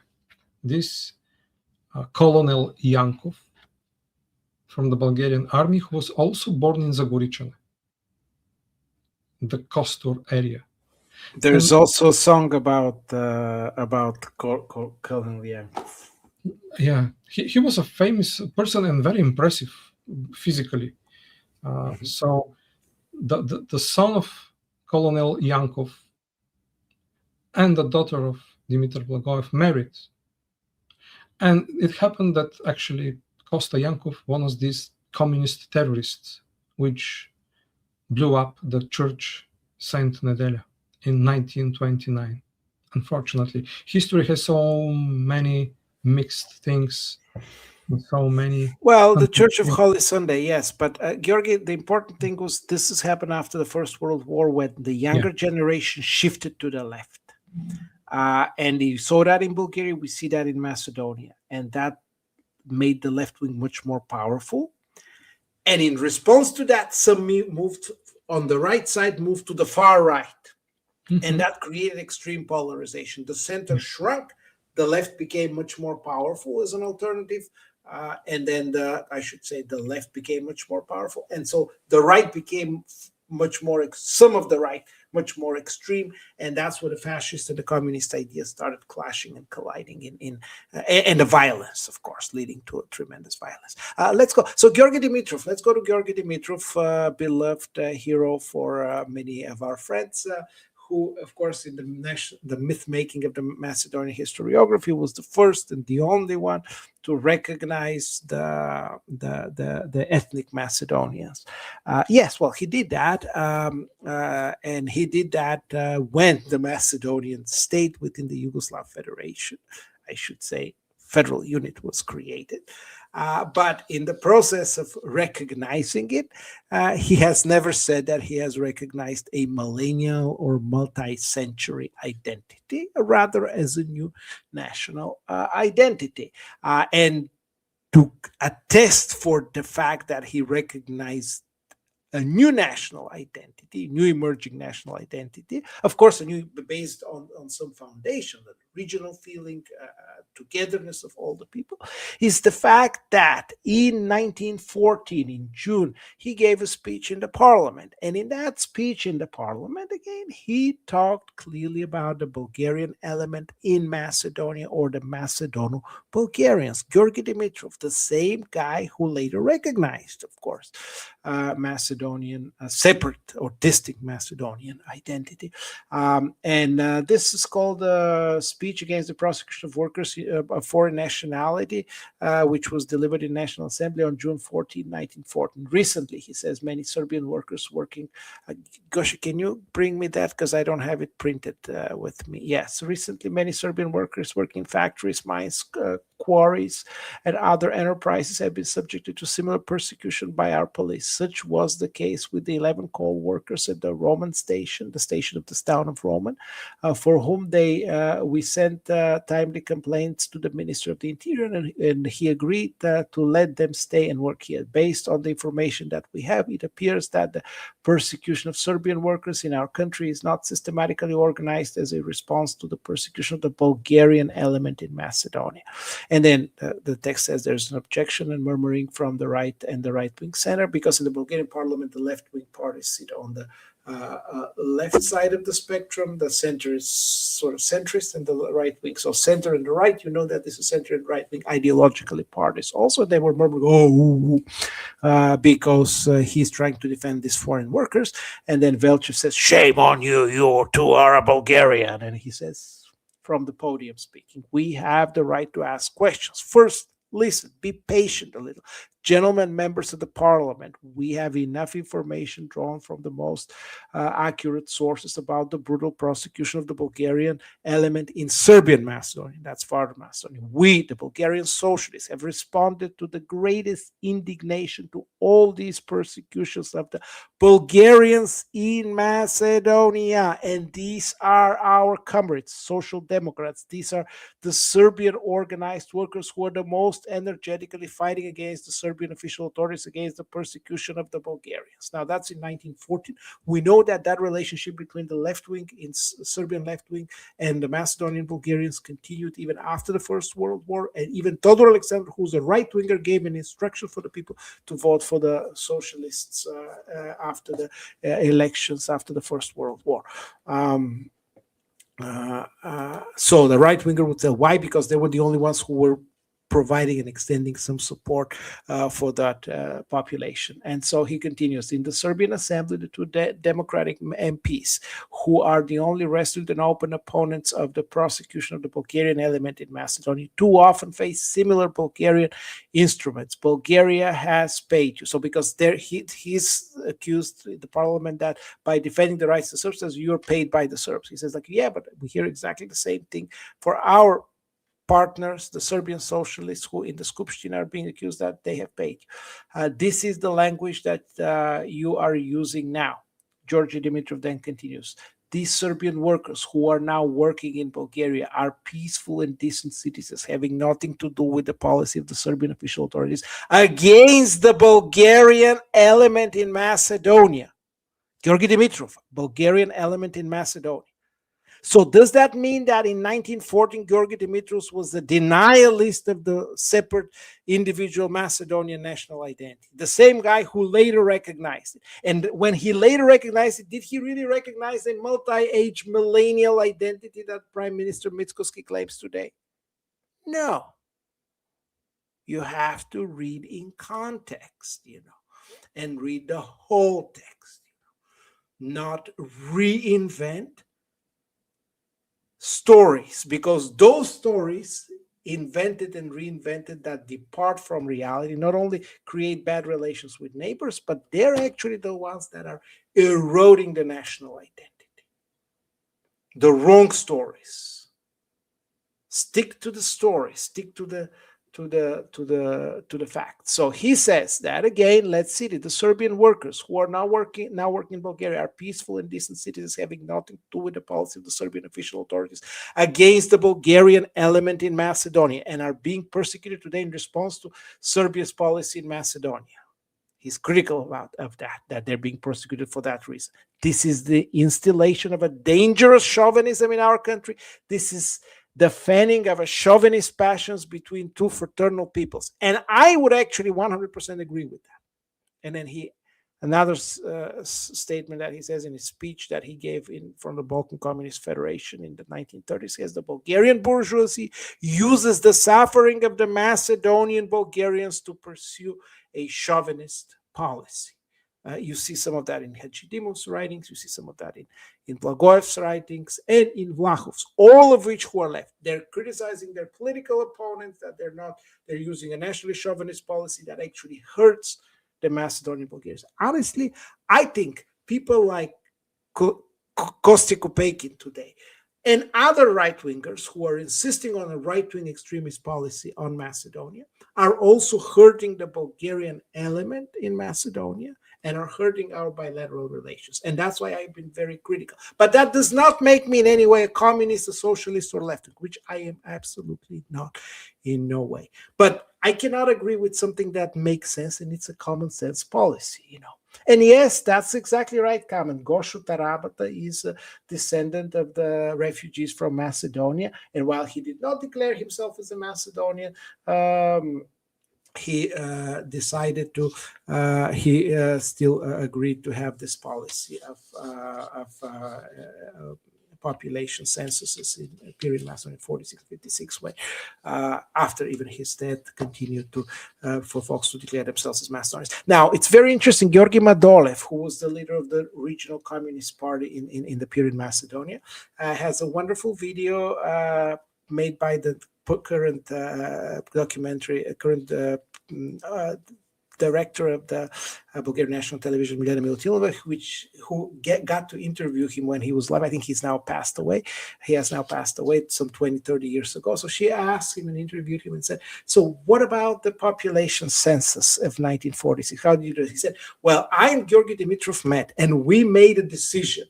He decided that he was going to identify himself in the population census as a Bulgarian, and he decided that I will identify myself in the population census as a Macedonian, and that's how population census was conducted. Period. Yeah. The end. This is a wonderful, beautiful account of his own story. I don't know if he was honest or not, but that's what he told us. Yeah. Remember, Anton Yugov was born in the region of Macedonia. He also didn't declare himself as Macedonian. Todor Pavlov from the city of Štip, academician Todor Pavlov, didn't declare himself as Macedonian. Traicho Kostov, one of the top leaders of the Communist Party in the second half of the 40s, didn't declare himself as Macedonian. So obviously it was a kind of dual standard. The ordinary population was not asked, didn't have a right to choose. But the political leaders of the Bulgarian Communist Party, especially these who has relation with Macedonia, didn't declare themselves as Macedonians. I don't know why. And there was another story. Tushe Vlahov, the nephew of Dimitar Vlahov, his oldest brother's son, he in 1946 decided he wanted to declare himself as a Macedonian, but in 56 he changed his mind and said, I'm not a Macedonian anymore, I'm a Bulgarian. I'm sorry that I laugh at it, but I don't have a problem people to identify as they wish, but you have to see that there was an issue of consistency, And honestly, before that 1946 census, we have no evidence of people identified as Macedonian other than Bulgarian in Bulgaria. And if they were identifying as Macedonian, they meant one of the multiple tiers of the identity, which among other elements included the Macedonian-Bulgarian element, and which we already explained through the readings, through the information, through the materials of their own work. 1930s, when the idea of separate Macedonian was bubbling, when we know this among the left wing, related to, of course, the decision that the communist parties have made, the so-called Comintern decision. We had these famous trials, and there's a number of participants that we have them. Red are those from Vardar Macedonia, from Dojran, Malovište, and Veles, and Kavadarci.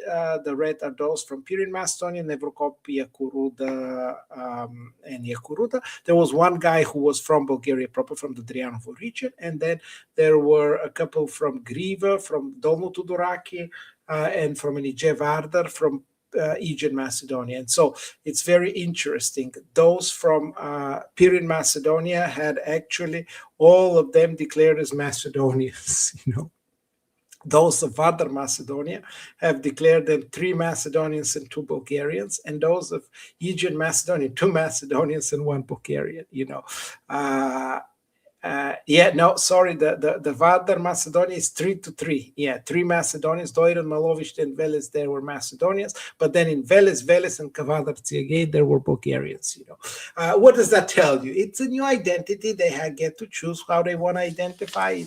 They're free to do that, But the self-declaration was very, very tremendous. Vladimir Poptomov was one who was also engaged in that process, of left-winger, but also affiliated with the liberation movement. This is what he writes about this famous population census of 1946 that is being cited by the Macedonian historiography. It is my impression.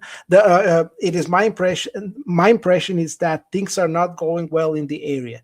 The so-called Macedonization is being done here in such a clumsy way that the results are too sad, and one might say too valuable from the point of view of the great heresies of our state. Here, the, quote, Macedonian propaganda, end quote, is done in such a way that it simply instills the spirit of separatism, of separation from the Bulgarian people, from the Bulgarian state. And he continues, in my opinion, this separation in the minds of the population of the Pirin area, a separatist spirit that is instilled in them every day, is something mischievous from the perspective of our grand interest in connection with the international movement that we experience today. This is provided by Veselin Angelov, which is called The Past, or Minul, Volume 4. And then he continues and says on another occasion, cited by Germanov, the census of the population of 1946 was not voluntary. However, the census was conducted by our party, by our local officials. It is not possible to get 98% Macedonians in the Patriot region if there was no violence. And then he concluded later on, speaking that in the future, Pirin Macedonia could be the Piedmont of the unification of the other two parts. That probably ship has left, But at least at that time, during that short window in the 50s and 60s, he saw that, So he expressed some of the regrets the way that this was done, And that's why we don't cite and we don't make references to this population census as something reliable and credible. There's plenty of evidence that there wasn't credibility, and that's why I think it's bad for anybody who wants to cite it to refer to it. We have to, of course, accept present day everyone who identifies as they wish. It is far more important to have a communication understanding than to identify as Macedonian, Bulgarian, Macedonian-Bulgarian, purely ethnic Macedonian, or Asian Macedonian. Everybody's free to do whatever they do, and everybody's identity should be respected in the highest possible way. In fact, being friends, being close and having connection and interaction here and respecting each other is far more important than identifying one way or the other. This is very important for me to say. But at the same time, when we cast doubt or cast or frankly, even when we stigmatize somebody for identifying the way they do or not identifying the way they do, we should also know the story, the background, the history that follows these events. And I hope that with this second also presentation, we were able to provide a lot more clarity on how left-wingers, starting from Dimitrov and Blagoy, but also going back to Vlahov and Hachitimov, people from the region of Macedonia with deep roots in the Macedonia, identified, thought of themselves, and interacted with the rest of the world.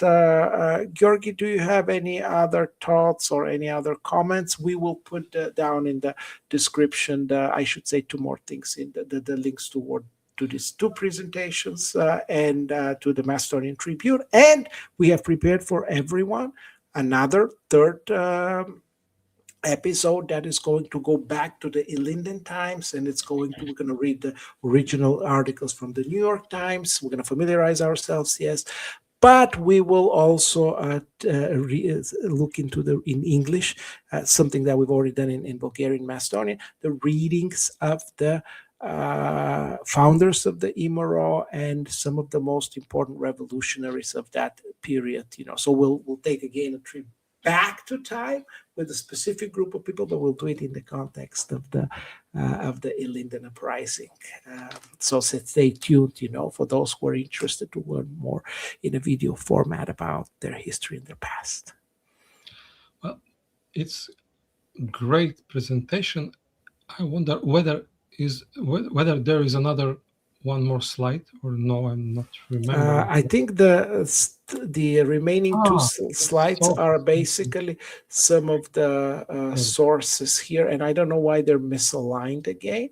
And that, frankly, is a slight. The slides are slightly, so the presentations are slightly differently organized than the one that I used today, because I've created two different parts of the presentation, but we're split it in reality into three different videos because they turned out to be quite longer, and I think at this point that should probably be enough. Any questions, any comments, any last minute thoughts that, Georgi, you wanted to share with us, or comments from the audience that have emerged? I also want to thank everybody for keeping civility, and call on our moderators to be watchful and not focus so much on engaging in a dialogue, but engaging in moderating, so that we should keep civility, which I haven't had a chance much to look into, but the chat seems to be pretty civil. Go ahead. Yeah, I think that the live chat was nice today, and there are not some examples of hate speech, as it happens sometimes. So the people who watched us today were moderating their behavior. Thankfully, thank you guys. We really appreciate this, because the presentation itself was very valuable, and we are really delighted that we had the chance to be introduced to this core of knowledge, very well presented. One more time, I would like to say that Ivan is member of several different organizations, institutions. So he's associate professor at the University of Cincinnati. He is member of the Central Committee of the Macedonian Patriotic Organization. He is member of several others institutions and associations in the United States and abroad, both professional and civic organizations. But here today, he is not associated with his affiliation. When we mention these affiliations, it's because from our perspective as Corridor 8, it is important to stress why he is reliable, relevant, and competent lecturer and presenter for our audience. This presentation will find its place in our wonderful playlist called Corridor 8 Academy. And we are really happy that there will be another one, third presentation. I know that for you it might be tiring, exhausting, it's extra work for you, and you're not paid for this. You volunteered to do this for us and for our audience, but we really appreciate everything you did, dear Ivan. And we are really happy that there will be another meeting with you in this format by presenting what is written and said by the people who are milestones on the history of the Slavic people in Macedonia.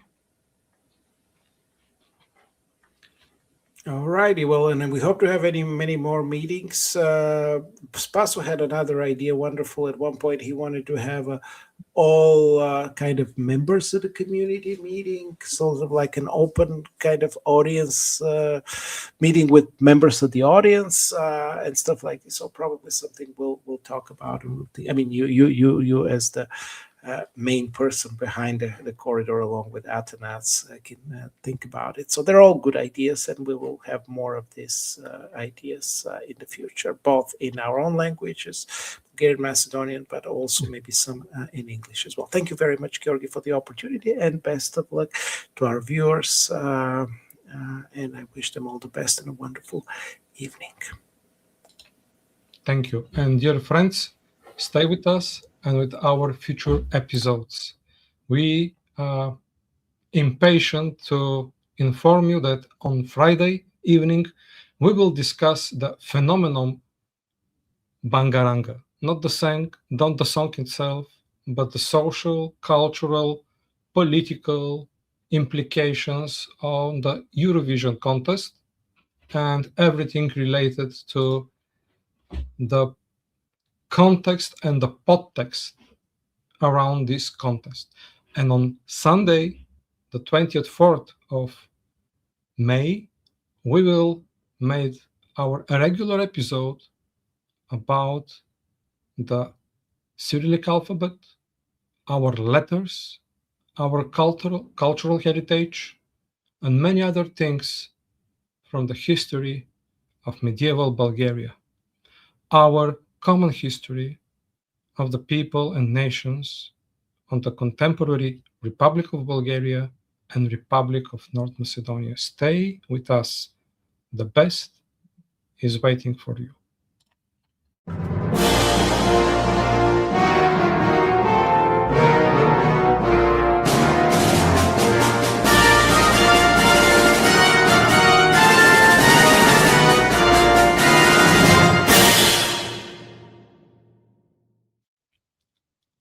Long live Bulgaria.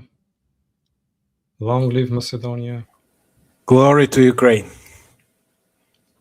And long live Macedonian Bulgarians.